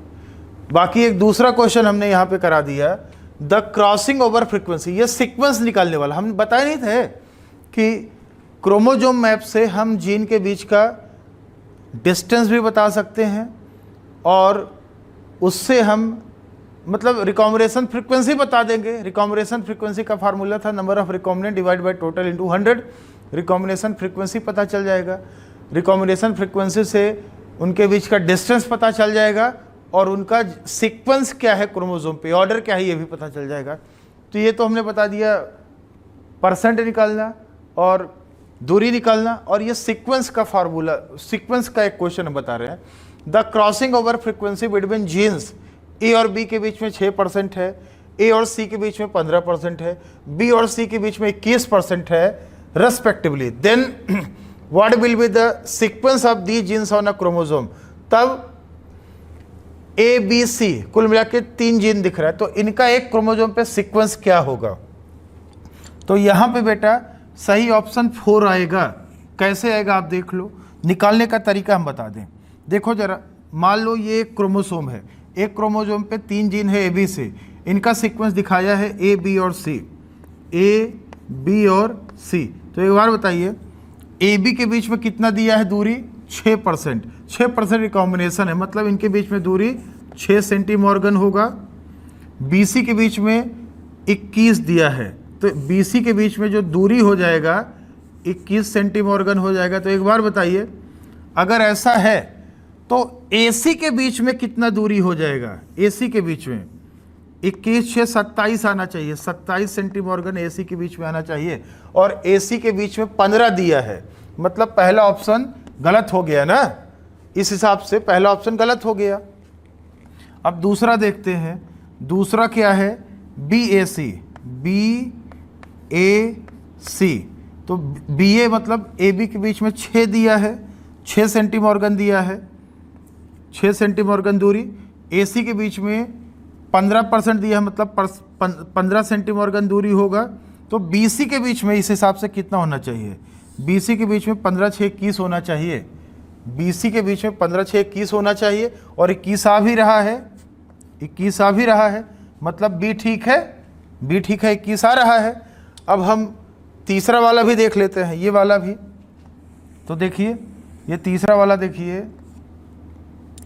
तीसरे में दिया है क्या सीक्वेंस है? ए सी बी, ए सी बी। तो ए सी के बीच में कितना दिया है?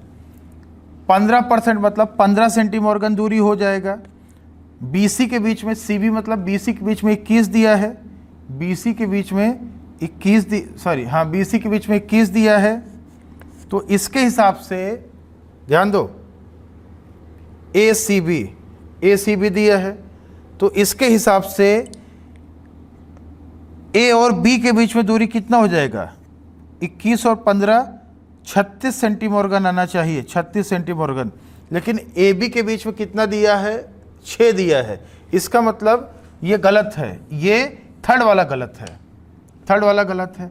तो चौथा क्या है? आइदर बी ए सी तो सही आ ही रहा था, या सी ए बी भी बन सकता है क्या?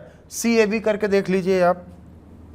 सी ए बी करके हम यहाँ पे अगर देखें, जैसे मान लो हम मान लें सी ए बी, तो बताइए ए सी के बीच में कितना है? 15 है यहाँ पे, ए सी के बीच में यहाँ पे 15 दिया है, ए बी के बीच में कितना दिया है? 6%, मतलब 6 सेंटीमॉर्गन हो जाएगा। तो सी और बी मतलब बी सी के बीच में 15 6 21 होना चाहिए, और बी सी के बीच में 15 6 21 आ रहा है। इसका मतलब बी ए सी भी हो सकता है, सी ए बी भी हो सकता है, ये भी सही है, मतलब बी ए सी भी ठीक है और सी ए बी भी हो सकता है। इसका मतलब यहाँ पे हम ऑप्शन 4 मान लेंगे, 4th ऑप्शन ठीक है। आप करके देख लो इसको। तो आपका अगर गलत भी करोगे ना, तब भी आप निकाल के देख सकते हो कि आपका सही है कि गलत है। जितना % रिकॉम्बिनेशन आएगा वही जिनके बीच का दूरी होगा। तो आप इसको कर लीजिए बेटा, लिख लीजिए, आप इसको नोट कर लीजिए।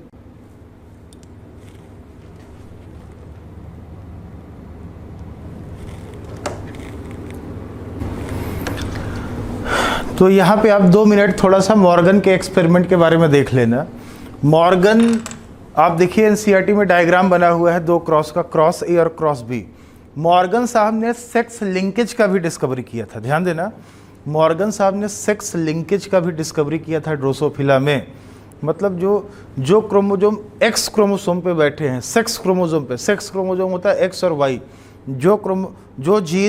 जो जीन एक्स क्रोमोसोम या वाई क्रोमोसोम पे बैठे होते हैं उनको बोलते हैं सेक्स लिंक्ड, क्योंकि ये सेक्स क्रोमोसोम पे बैठे हैं। और उनका जो इनहेरिटेंस पैटर्न होता है बोलते हैं सेक्स लिंकेज, ठीक है। तो सेक्स लिंकेज का डिस्कवरी मॉर्गन साहब ने ही किया था ड्रोसोफिला में। तो मॉर्गन का एक्सपेरिमेंट हम दिखा रहे हैं ड्रोसोफिला के ऊपर। Morgan carried out dihybrid cross in Drosophila to study genes that were present on X chromosome, जो कि एक्स लिंक्ड थे तो उनका उन्होंने स्टडी किया। मॉर्गन साहब ने ड्रोसोफिला में डाई हाइब्रिड क्रॉस कराया जीन का स्टडी करने के लिए जो जीन एक्स क्रोमोसोम पे मौजूद थे, ठीक है। ही स्टडीड 3 कैरेक्टर, इन्होंने 3 कैरेक्टर का स्टडी किया और 2 क्रॉस कराया, क्रॉस ए और क्रॉस बी, और एक बार में 2 कैरेक्टर लेते थे, इसलिए डाई हाइब्रिड बोल दिया। क्या 3 कैरेक्टर क्या था? बॉडी कलर, आई कलर और विंग साइज, ठीक है। 3 कैरेक्टर का स्टडी किया। बॉडी कलर में जो डोमिनेंट था, डोमिनेंट को वाइल्ड टाइप भी बोलते हैं, रिसेसिव को म्यूटेंट भी बोलते हैं, क्योंकि रिसेसिव म्यूटेशन से बनता है ना। तो बॉडी कलर में ब्राउन बॉडी डोमिनेंट था, येलो बॉडी रिसेसिव था। आई कलर में रेड आई डोमिनेंट था, वाइट आई रिसेसिव था। विंग साइज में नॉर्मल साइज का विंग डोमिनेंट था, मिनिएचर मतलब छोटे साइज का विंग रिसेसिव था। तो इन्होंने क्या किया, जीन का सिंबल रिसेसिव का पहला शब्द ले लिया और अगर प्लस लगा दिया, प्लस का मतलब डोमिनेंट। तो देखिए विंग साइज में जीन का सिंबल क्या था? मिनिएचर, मिनी का एम ले लिया, एम जीन, और प्लस लगा है तो डोमिनेंट है। आई कलर में देखिए व्हाइट का डब्ल्यू ले लिया, डब्ल्यू सिंबल ले लिया, प्लस मतलब डोमिनेंट और सिर्फ डब्ल्यू लिखा है मतलब रिसेसिव। बॉडी कलर में येलो का वाई ले लिया, वाई जीन, और प्लस लगा दिया तो डोमिनेंट हो गया। तो ठीक है, ये ले लिया। और दोनों क्रॉस में इन्होंने फीमेल को रिसेसिव लिया पेरेंट में और मेल को डोमिनेंट लिया। तो ही परफॉर्म्ड 2 क्रॉसेस, क्रॉस ए और क्रॉस बी। और डायग्राम देखिएगा एनसीईआरटी का, क्रॉस ए में बिटवीन आई कलर और बिटवीन बॉडी कलर और आई कलर इनके बीच में क्रॉस कराया। तो उसमें देखिए रिकॉम्बिनेंट का फ्रीक्वेंसी आया है 1.3%, पेरेंटल का आया है 98.7%। इसका मतलब ये है बेटा 1.3% रिकॉम्बिनेंट आए हैं। इसका मतलब बॉडी कलर और आई कलर का जो जीन था, मतलब वाई जीन और डब्ल्यू जीन था, उसके बीच में दूरी 1.3 सेंटीमॉर्गन है। और क्रॉस भी था आई कलर और विंग साइज के बीच में। इसका मतलब, और उसमें रिकॉम्बिनेंट का फ्रीक्वेंसी 37.2% आया था और पेरेंटल का फ्रीक्वेंसी 62.8% आया। इसका मतलब आई कलर और विंग साइज के जो जीन थे उनके बीच में दूरी 37.2% होगा, क्योंकि जितना परसेंट रिकॉम्बिनेशन होगा वही जीन के बीच का दूरी होगा, ये स्टैटिवर्ट ने बोला था। तो देखिए आई कलर और विंग साइज के बीच में 37.2 है और बॉडी कलर और आई कलर के बीच में 1.3 है, इतना दूरी है। इसका मतलब बॉडी कलर और विंग साइज इनके बीच में डिस्टेंस दोनों जोड़ दो 38.5 सेंटीमॉर्गन हो जाएगा। ये क्रोमोसोम मैप बन गया ना। तो ये क्रोमोसोम मैप जितना परसेंट रिकॉम्बिनेशन होता है वही जीन के बीच का दूरी होता है, इसके बेसिस पे बनाया जाता है। तो इसका मतलब है, देखो ना, रिकॉम्बिनेंट का फ्रीक्वेंसी 1.3 मतलब 0 से 50 के रेंज में है और पेरेंटल 50 से 100 के रेंज में है। इतना यहाँ भी वही रेंज है, यहाँ भी वही रेंज है। तो याद रखना 0 से 50 के रेंज में आता है रिकॉम्बिनेंट का फ्रीक्वेंसी और पेरेंटल का 50 से 100 के बीच में। ज़्यादा वाला पेरेंटल कॉम्बिनेशन होगा, कम वाला रिकॉम्बिनेंट वाला कॉम्बिनेशन होता है। तो आप इसको बना लीजिए। अब हम बात करते हैं सेक्स डिटर्मिनेशन के बारे में। लिंकेज और क्रॉसिंग ओवर वाला कंसेप्ट खत्म है, अब हम बात करेंगे सेक्स डिटर्मिनेशन के बारे में। आप इसको लिख लीजिए, नोट कर लीजिए बेटा।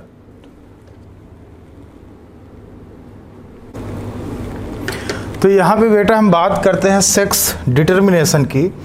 तो सेक्स डिटर्मिनेशन का मतलब क्या है? To determine the sex of offspring.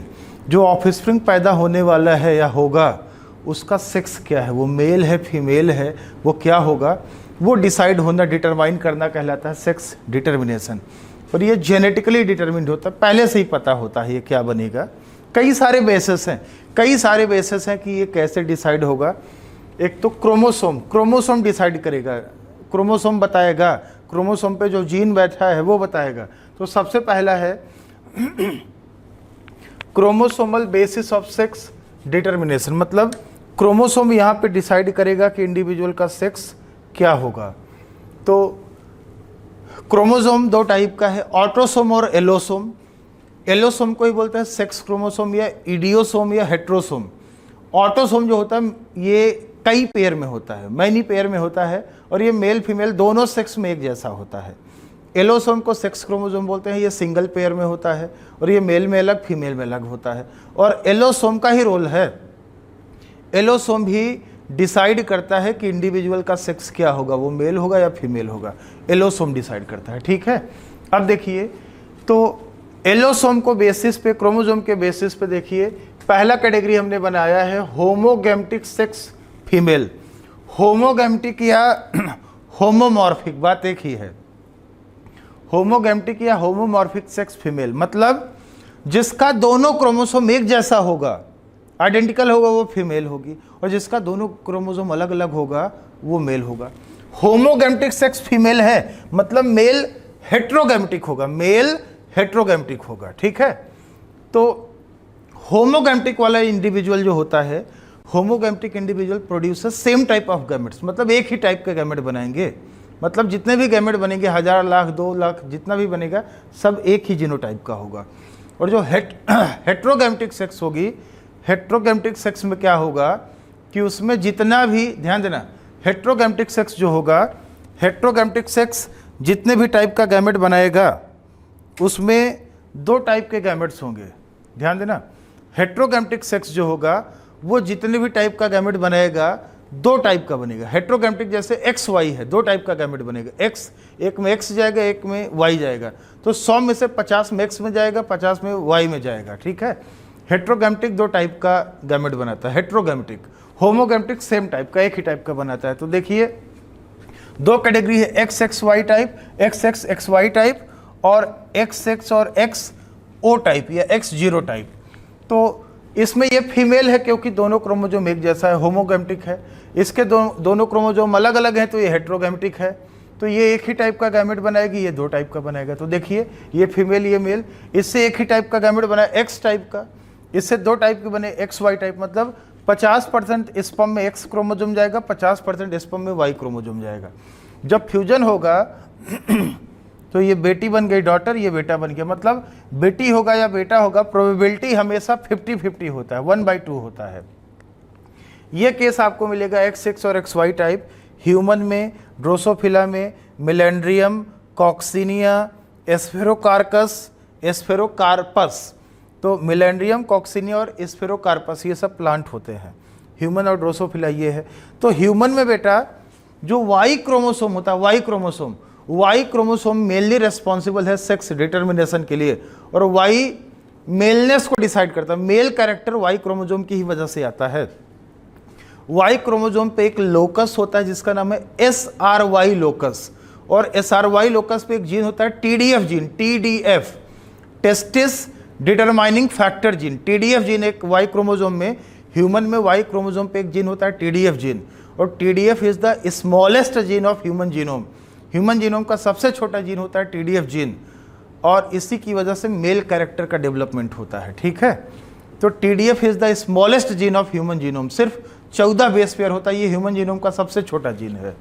तो और वाई क्रोमोसोम पे जितने भी जीन बैठे होते हैं वो सिर्फ मेल में ही एक्सप्रेस होंगे, क्योंकि फीमेल में वाई क्रोमोसोम होता ही नहीं है, तो उनको बोलते हैं होलैंड्रिक जीन्स। होलैंड्रिक जीन्स ऐसे जीन्स जो वाई क्रोमोसोम पे बैठे हैं, एक्सप्रेस केवल मेल में ही होंगे, जैसे TDF जीन। पर्क्यूपाइन स्किन जीन, पर्क्यूपाइन मतलब रफ स्किन, मेल का स्किन रफ होता है, फीमेल का सॉफ्ट। क्यों? क्योंकि जीन वाई क्रोमोसोम पे बैठा है रफ स्किन के लिए। हाइपरट्राइकोसिस, कान पे बाल निकलता है ना, ये भी जीन कंट्रोल करता है, जीन वाई क्रोमोसोम पे बैठा है। तो ये सिर्फ मेल में ही कान पे बाल निकलेगा, फीमेल में नहीं, क्योंकि फीमेल में वाई क्रोमोसोम होता ही नहीं है, ठीक है। तो दूसरा मैकेनिज्म देखिए इसी में ही, XX और XO टाइप। XX फीमेल है, क्यों? होमोगैमेटिक वाली कैटेगरी है ना, सेम क्रोमोसोम फीमेल होगी, अलग अलग क्रोमोसोम मेल होगा, तो इसमें फीमेल से 1 टाइप का गैमेट बनेगा, होमोगैमेटिक है। मेल से 2 टाइप का बनेगा क्योंकि ये हेट्रोगैमेटिक है। तो जब फ्यूजन होगा 50% फीमेल बनेगी, 50% मेल ऑफस्प्रिंग बनेगा, 1/2। अब देखिए जरा, ये आपको केस मिलेगा ग्रासहोपर में, कॉकरोच में, और इसमें देखिए बेटा मेल क्या है, फीमेल होमोगैमेटिक है, एक ही टाइप की गैमेट बना रही है। मेल हेट्रोगैमेटिक है, 2 टाइप का गैमेट बन रहा है। Males are heterogametic and having 1 chromosome less than the females. ध्यान देना, ग्रासहोपर और कॉकरोच में फीमेल में जितना क्रोमोसोम होगा मेल में उससे 1 कम होगा। जैसे मान लो फीमेल में 100 क्रोमोसोम है तो मेल में 99 होगा, 1 क्रोमोसोम कम होगा। ये क्या है? ये फीमेल गैमेट है, एग सेल है, ये स्पर्म है। तो 2 में से 1 स्पर्म में ही X क्रोमोसोम जा रहा है, दूसरे में X जा ही नहीं रहा है। तो ये बात उस समय की है जब एक्स क्रोमोसोम का डिस्कवरी हुआ नहीं था। तो एक साइंटिस्ट था हैंकिंग एक साइंटिस्ट था। ये बात उस टाइम की है जब एक्स क्रोमोसोम का डिस्कवरी नहीं हुआ था। उसने बताया, हैंकिंग ने बताया कि ग्रासोपर क्या इंसेक्ट है, तो उसने बताया कि ग्रासोपर में केवल 50% स्पर्म, केवल 2 में से 1, 50% स्पर्म में एक पर्टिकुलर न्यूक्लियर स्ट्रक्चर, क्रोमोसोम क्या होता है, न्यूक्लियर स्ट्रक्चर होता है, न्यूक्लियस में मिलता है। और ये बात उस टाइम की है जब एक्स क्रोमोसोम का डिस्कवरी नहीं हुआ था। तो हैंकिंग ने ग्रासहोपर में बताया, इंसेक्ट में बताया कि केवल 50% में से मतलब 2 में से 1 में ही एक पर्टिकुलर न्यूक्लियर स्ट्रक्चर जाता है। उस पर्टिकुलर न्यूक्लियर स्ट्रक्चर को बोलते हैं एक्स बॉडी। तो एक्स बॉडी का डिस्कवरी हैंकिंग ने किया था ग्रासहोपर में, मतलब इंसेक्ट में। बाद में फिर कोई दूसरा साइंटिस्ट आया, उसने बताया कि एक्स बॉडी ही एक्स क्रोमोसोम है, एक्स क्रोमोसोम नाम दे दिया उसको। दूसरा मैकेनिज्म है होमोगैमेटिक सेक्स फीमेल, मतलब यहाँ पे होमोगैमेटिक सेक्स मेल, सॉरी, इसका मतलब जो दोनों क्रोमोसोम जिसका सेम होगा वो मेल होगा और जो दोनों क्रोमोसोम अलग अलग वाला होगा वो फीमेल होगी। ये देखिए ZZ टाइप और ZZ टाइप। तो ZZ टाइप, इसमें देखिए ZZ है, दोनों क्रोमोसोम सेम है, तो होमोगैमेटिक सेक्स क्या होगा, मेल होगा, मतलब ये मेल है, और जिसका दोनों क्रोमोसोम अलग है वो फीमेल है। इसका मतलब यहाँ पे मेल एक ही टाइप का गैमेट बनाएगा क्योंकि होमोगैमेटिक है, इसका अपोजिट चल रहा है। और जिसका दोनों क्रोमोसोम अलग है वो हेट्रोगैमेटिक है, फीमेल हेट्रोगैमेटिक है, इससे 2 टाइप का गैमेट बनेगा, Z और W।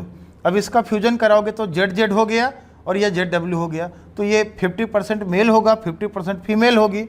ये आपको रेप्टाइल्स, बर्ड्स और फिशेस में मिलेगा, मोस्ट ऑफ द बर्ड्स में आपको मिलेगा, और रेप्टाइल्स और फिशेस में ये है।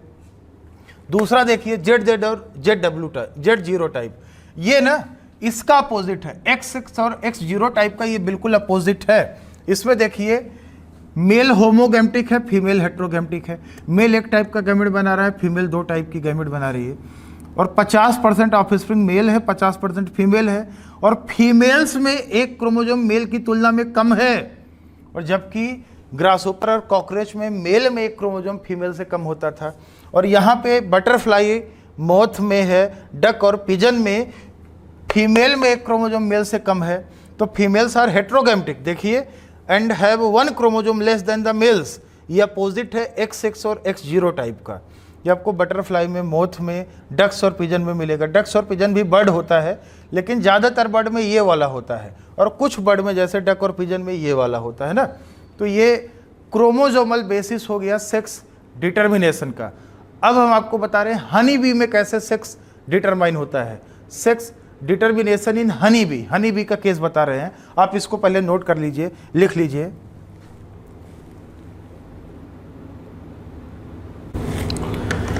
तो sex determination in honey bee, हम लोग हनी बी में सेक्स डिटर्मिनेशन के बारे में बात कर रहे हैं। हनी बी में हैप्लोडिप्लॉइडी मैकेनिज्म होता है, हैप्लोडिप्लॉइडी मैकेनिज्म ऑफ सेक्स डिटर्मिनेशन, या इसे ही आर्हिनोटोकी भी बोलते हैं, ध्यान देना, इसे ही आर्हिनोटोकी भी बोला जाता है। तो हनी बी में मेल हैप्लॉइड होता है, फीमेल डिप्लॉइड होती है, इसलिए बोलते हैं haplodiploidy mechanism. Honey bee Hymenoptera order का होता है, इंसेक्टा क्लास में एक ऑर्डर होता है हाइमेनोप्टेरा इंसेक्ट, तो उसी ऑर्डर का मेंबर है। तो फीमेल डिप्लॉइड होती है, फीमेल में 2n = 32 क्रोमोसोम होता है। मेल हैप्लॉइड है, n बराबर उसका आधा 16 क्रोमोसोम है। और हैप्लॉइड में मियोसिस हो नहीं सकता, सिर्फ माइटोसिस हो सकता है, और डिप्लॉइड में तो मियोसिस हो सकता है ना। तो फीमेल में जब गैमेट का फॉर्मेशन होगा, ओवम या एग सेल बनेगा तो मियोसिस होगा।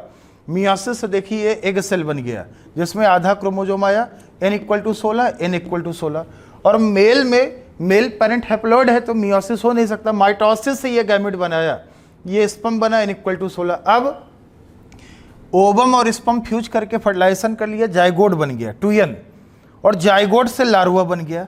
अब लार्वा से एक बात तो कन्फर्म है कि फीमेल ही बनेगी, क्योंकि मेल तो हैप्लॉइड होता है और जाइगोट क्या है, लार्वा क्या है, डिप्लॉइड है। तो फर्टिलाइजेशन से फीमेल बनेगी, ये तो श्योर है। अगर लार्वा को रॉयल जेली खाने के लिए मिल जाता है, if larva consume royal jelly, royal jelly क्या है, रॉयल जेली पॉलिन है, नेक्टर है, शुगर है, हार्मोन है, इन सब का मिक्सचर होता है। अगर लार्वा को रॉयल जेली खाने के लिए मिल गया एम्ब्रियोनिक स्टेज में लार्वल डेवलपमेंट के टाइम पे, तो इससे क्वीन बन जाएगी। क्वीन क्या है? क्वीन फर्टाइल डिप्लॉयड फीमेल है, ये है। ये भी ना क्वीन ही थी बेटा, तभी तो ये फर्टाइल है, ये क्वीन ही थी। और अगर लार्वा को रॉयल जेली नहीं मिलता है तो ये वर्कर्स बन जाती हैं। वर्कर्स क्या है? स्टेराइल डिप्लॉयड फीमेल्स हैं। डिप्लॉयड मतलब 2n, 32 क्रोमोजोम यहाँ भी है, यहाँ भी, दोनों फीमेल है। ये स्टेराइल है, ये फर्टाइल है, क्योंकि इसको रॉयल जेली खाने के लिए मिल गया। और अगर मान लीजिए कोई ओवम है, एग सेल है, अगर उसमें एन में तो माइटोसिस हो सकता है ना, मियोसिस नहीं हो सकता, माइटोसिस तो हो ही सकता है। अगर ओवम में सिर्फ माइटोसिस हो जाए और उससे ड्रोन बन जाए, मतलब बिना स्पर्म के फ्यूजन के, बिना स्पर्म के फ्यूजन के एक सेल में माइटोसिस हुआ और ड्रोन बन गया, इसको बोलते हैं पार्थिनोजेनेसिस। तो ड्रोन तो सिर्फ एक सेल से बना है, स्पर्म आए ही नहीं एक सेल को फ्यूज करने, ये सिर्फ माइटोसिस से एक सेल से ही बनता है, स्पर्म से नहीं। स्पर्म नहीं आया मतलब स्पर्म पापा से आता था ना, पापा का स्पर्म आया ही नहीं, सिर्फ माँ का एक सेल इन्वॉल्व था। इसका मतलब जो ड्रोन बनता है ये हैप्लॉइड होगा, फर्टाइल है और ये मेल होता है। तो ये बेटा जो ड्रोन होता है, ड्रोन ही तो आगे चल के मेल बनेगा और क्वीन ही आगे चल के फीमेल पेरेंट बनेगी। तो ये जो ड्रोन होता है, ड्रोन की माँ होती है, ड्रोन के पास मदर होती है, फादर नहीं होता। क्यों? ये सिर्फ एक सेल से बना है यार। और ये जो वर्कर्स हैं, क्वींस हैं, इनके पापा भी होते हैं, मम्मी भी होती है, लेकिन ड्रोन के सिर्फ मम्मी होती है, पापा नहीं होते। इसका मतलब जब ड्रोन की सिर्फ मम्मी है, पापा है ही नहीं, और पापा नहीं है तो दादा दादी कहाँ से होंगे, ग्रैंड फादर ग्रैंड मदर कहाँ से होंगी। लेकिन जब माँ है तो मम्मी के तो फादर मदर होंगे। तो ड्रोन के सिर्फ मदर होती हैं, maternal grand father grand mother होंगे, मतलब नाना नानी होंगे, मम्मी होंगी। लेकिन जो फीमेल्स होती हैं, इनकी पापा और मम्मी दोनों होती हैं, मतलब दादा दादी भी होती हैं, नाना नानी भी होती हैं। लेकिन ड्रोन के सिर्फ नाना नानी होंगी, दादा दादी नहीं होंगी। जब बाप ही नहीं तो दादा दादी कहाँ से आ जाएगा, और मदर है तो नाना नानी जरूर होंगे। ठीक है, ये आप इसको नोट कर लीजिए, ये नोट कर लीजिए। इसको बोलते हैं हैप्लोडिप्लॉइडी मैकेनिज्म या आर्हिनोटोकी मैकेनिज्म ऑफ सेक्स डिटर्मिनेशन। आप इसको नोट कर लीजिए। अब हम बात करते हैं म्यूटेशन के बारे में। ये सेक्स डिटर्मिनेशन कंप्लीट हो गया है, लिख लीजिए आप इसको।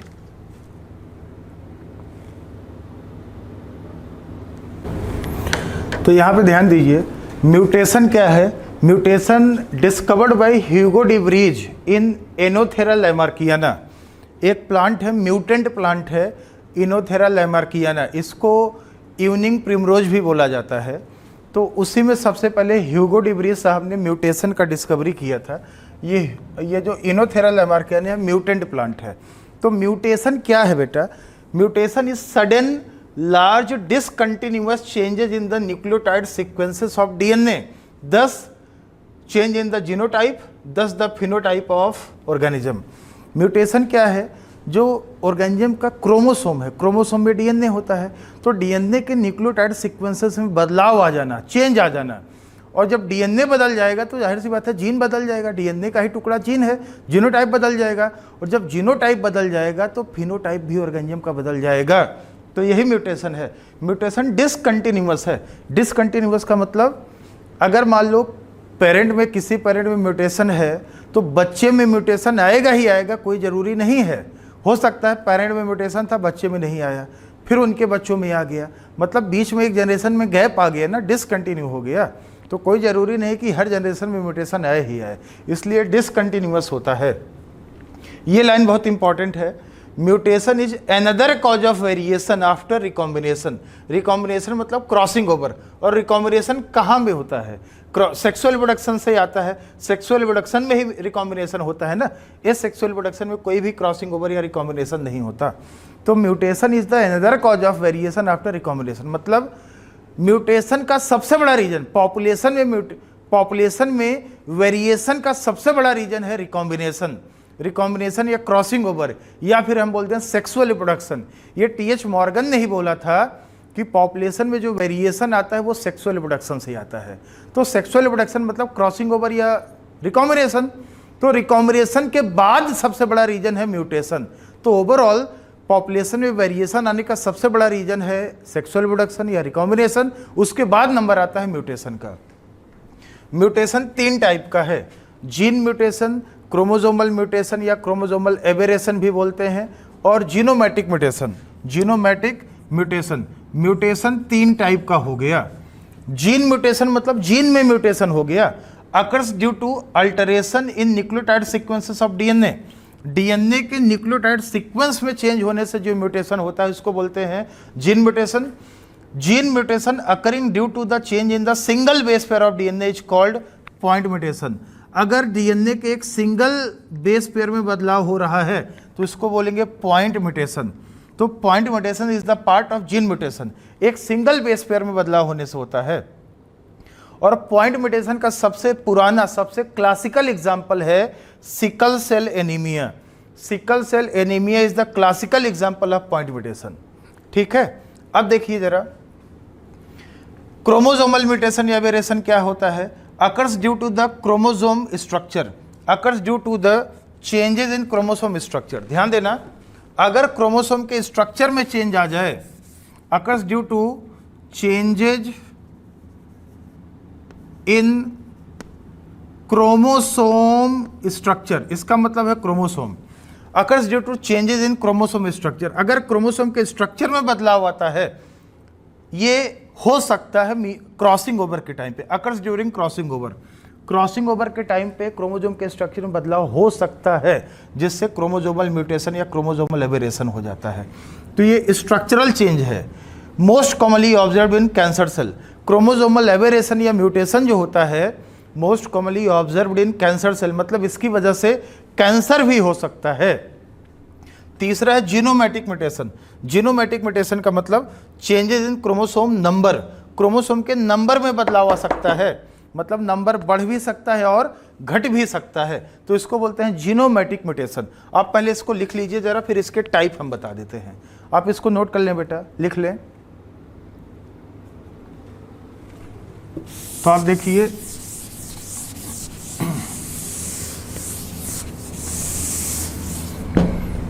ये जो जीन म्यूटेशन है, जीन म्यूटेशन 2 टाइप का है। जीन म्यूटेशन 2 टाइप का है। एक तो है ध्यान देना, एक तो है base substitution, base substitution mutation, और दूसरा है frame shift, frame shift, frame shift mutation. ठीक है,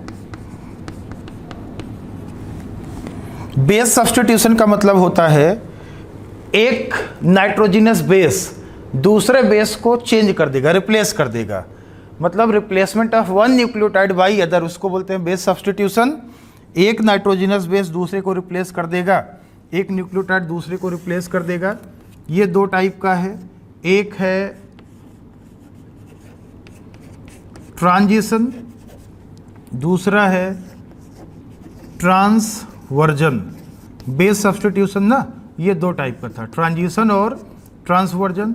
ट्रांजिशन का मतलब क्या है बेटा, ट्रांजिशन का मतलब है प्यूरिन रिप्लेस्ड बाय प्यूरिन और पायरिमिडिन रिप्लेस्ड बाय पायरिमिडिन। मतलब एडेनिन है तो एडेनिन के स्थान पे गुआनिन आ जाए, या फिर गुआनिन है तो उसके स्थान पे एडेनिन आ जाए, और पायरिमिडिन रिप्लेस्ड बाय पायरिमिडिन, मतलब थायमिन है तो साइटोसिन आ जाए उसके स्थान पे, या साइटोसिन है तो थायमिन आ जाए। ट्रांसवर्जन का मतलब क्या है, ट्रांसवर्जन का मतलब है प्यूरिन रिप्लेस्ड बाय पायरिमिडिन और पायरिमिडिन रिप्लेस्ड बाय प्यूरिन, मतलब प्यूरिन बाय पायरिमिडिन, एडेनिन के स्थान पे थायमिन आ जाए, या एडेनिन के स्थान पे गुआनिन आ जाए, या फिर एडेनिन के स्थान पे थायमिन आ जाए, या एडेनिन के स्थान पे साइटोसिन आ जाए, या फिर गुआनिन के स्थान पे साइटोसिन आ जाए, या गुआनिन के स्थान पे थायमिन आ जाए। तो प्यूरिन रिप्लेस्ड बाय पायरिमिडिन या पायरिमिडिन रिप्लेस्ड बाय प्यूरिन हो जाए तो इसको बोलेंगे ट्रांसवर्जन। और जो फ्रेम शिफ्ट होता है, it occurs due to addition या डिलीशन ऑफ 1 और 2 न्यूक्लियोटाइड्स इन डीएनए। अगर डीएनए में एक या दो न्यूक्लियोटाइड हम ऐड कर दें या डिलीट कर दें तो रीडिंग फ्रेम एकदम बदल जाता है। तो इससे क्या होता है ना, reading frame of mRNA get changed. mRNA का जो रीडिंग फ्रेम होता है वो एकदम बदल जाता है, चेंज हो जाता है। इसको हम बोलते हैं फ्रेम शिफ्ट म्यूटेशन। जैसे Ram has red cap RNA में है, तो अगर एक या दो न्यूक्लियोटाइड बीच में डाल दो या डिलीट कर दो ना, तो राम हैज रेड कैप जो ये रीडिंग है एकदम बदल जाएगा। जहां से इंसर्शन या डिलीशन होगा वहीं से रीडिंग फ्रेम बदल जाता है। इसको बोलते हैं फ्रेम शिफ्ट म्यूटेशन। ठीक है, आप इसको नोट कर लीजिए। और ये जो क्रोमोसोमल म्यूटेशन है इसमें आपको 4 चीज़ें पढ़नी है। ये 4 प्रकार का है, 4 टाइप का है। क्या क्या? डिलीशन, डुप्लीकेशन, इन्वर्जन और ट्रांसलोकेशन। ये 4 टाइप का है। ठीक है, ये 4 टाइप का हो गया क्रोमोसोमल म्यूटेशन। और जीनोमेटिक म्यूटेशन में क्रोमोसोम का नंबर बढ़ता है या घटता है। तो ये देखिए, ये 2 टाइप का है, 2 टाइप्स। एक है एन्यूप्लॉइडी, एक है यूप्लॉइडी। एन्यूप्लॉइडी में एक आप पढ़ोगे हाइपोप्लॉइडी जिसमें क्रोमोसोम नंबर कम हो जाएगा, और दूसरा है हाइपरप्लॉइडी जिसमें क्रोमोसोम नंबर बढ़ जाएगा। और हाइपोप्लॉइडी 2 टाइप का है, एक है मोनोसोमी और दूसरा है नलीसोमी। और हाइपरप्लॉइडी 2 टाइप का है, हाइपर मतलब क्रोमोसोम का नंबर बढ़ जाना है। यहाँ पे हाइपरप्लॉइडी 2 टाइप का है, हाइपरप्लॉइडी। तो एक है ट्राइसोमी, एक है टेट्रासोमी। ट्राइसोमी मतलब ओरिजिनल डिप्लॉइड में एक क्रोमोसोम बढ़ जाएगा, 46 बजाय 47 हो जाएगा। टेट्रासोमी में 2 बढ़ जाएगा, 48 हो जाएगा। मोनोजोमी में एक क्रोमोसोम कम हो जाएगा, मतलब 2n-1 हो जाएगा, 45 हो जाएगा। नलीजोमी में 2 क्रोमोसोम कम हो जाएगा, 44 हो जाएगा। तो ये नलीजोमी। हाइपो में कम होगा, 1 कम होगा तो मोनोजोमी, 2 कम होगा तो नलीजोमी। हाइपर में बढ़ेगा, 1 बढ़ेगा तो ट्राइसोमी, 2 बढ़ेगा तो टेट्रासोमी। ये सिंड्रोम वगैरह पढ़ा है आपने ना, वो सब इसी में आएगा। यूप्लॉइडी 2 टाइप का है, एक है हैप्लॉइडी और दूसरा है पॉलीप्लॉइडी। ये सब टाइप्स हैं जीनोमेटिक म्यूटेशन के। ठीक है, हैप्लॉइडी मतलब सिंगल सेट होगा क्रोमोसोम का, मोनीप्लॉइडी या हैप्लॉइडी। और पॉलीप्लॉइडी में कई सारे सेट होंगे, 2 से अधिक सेट होंगे, उसको बोलेंगे हम पॉलीप्लॉइडी। तो आप ये कैटेगरी बना लो। तो आज का जो क्लास है बेटा ये यहीं पे ख़त्म करते हैं। अगले क्लास में इसको एक्सप्लेन करेंगे, फिर डिसऑर्डर, जेनेटिक हेड डिसऑर्डर वो बताएंगे, पेडिग्री एनालिसिस वो बताएंगे आपको, पेडिग्री एनालिसिस, फिर ये चैप्टर ख़त्म हो जाएगा। ठीक है, थैंक यू वेरी मच बेटा, थैंक यू। आप इसको लिख लीजिए, नोट कर लीजिए।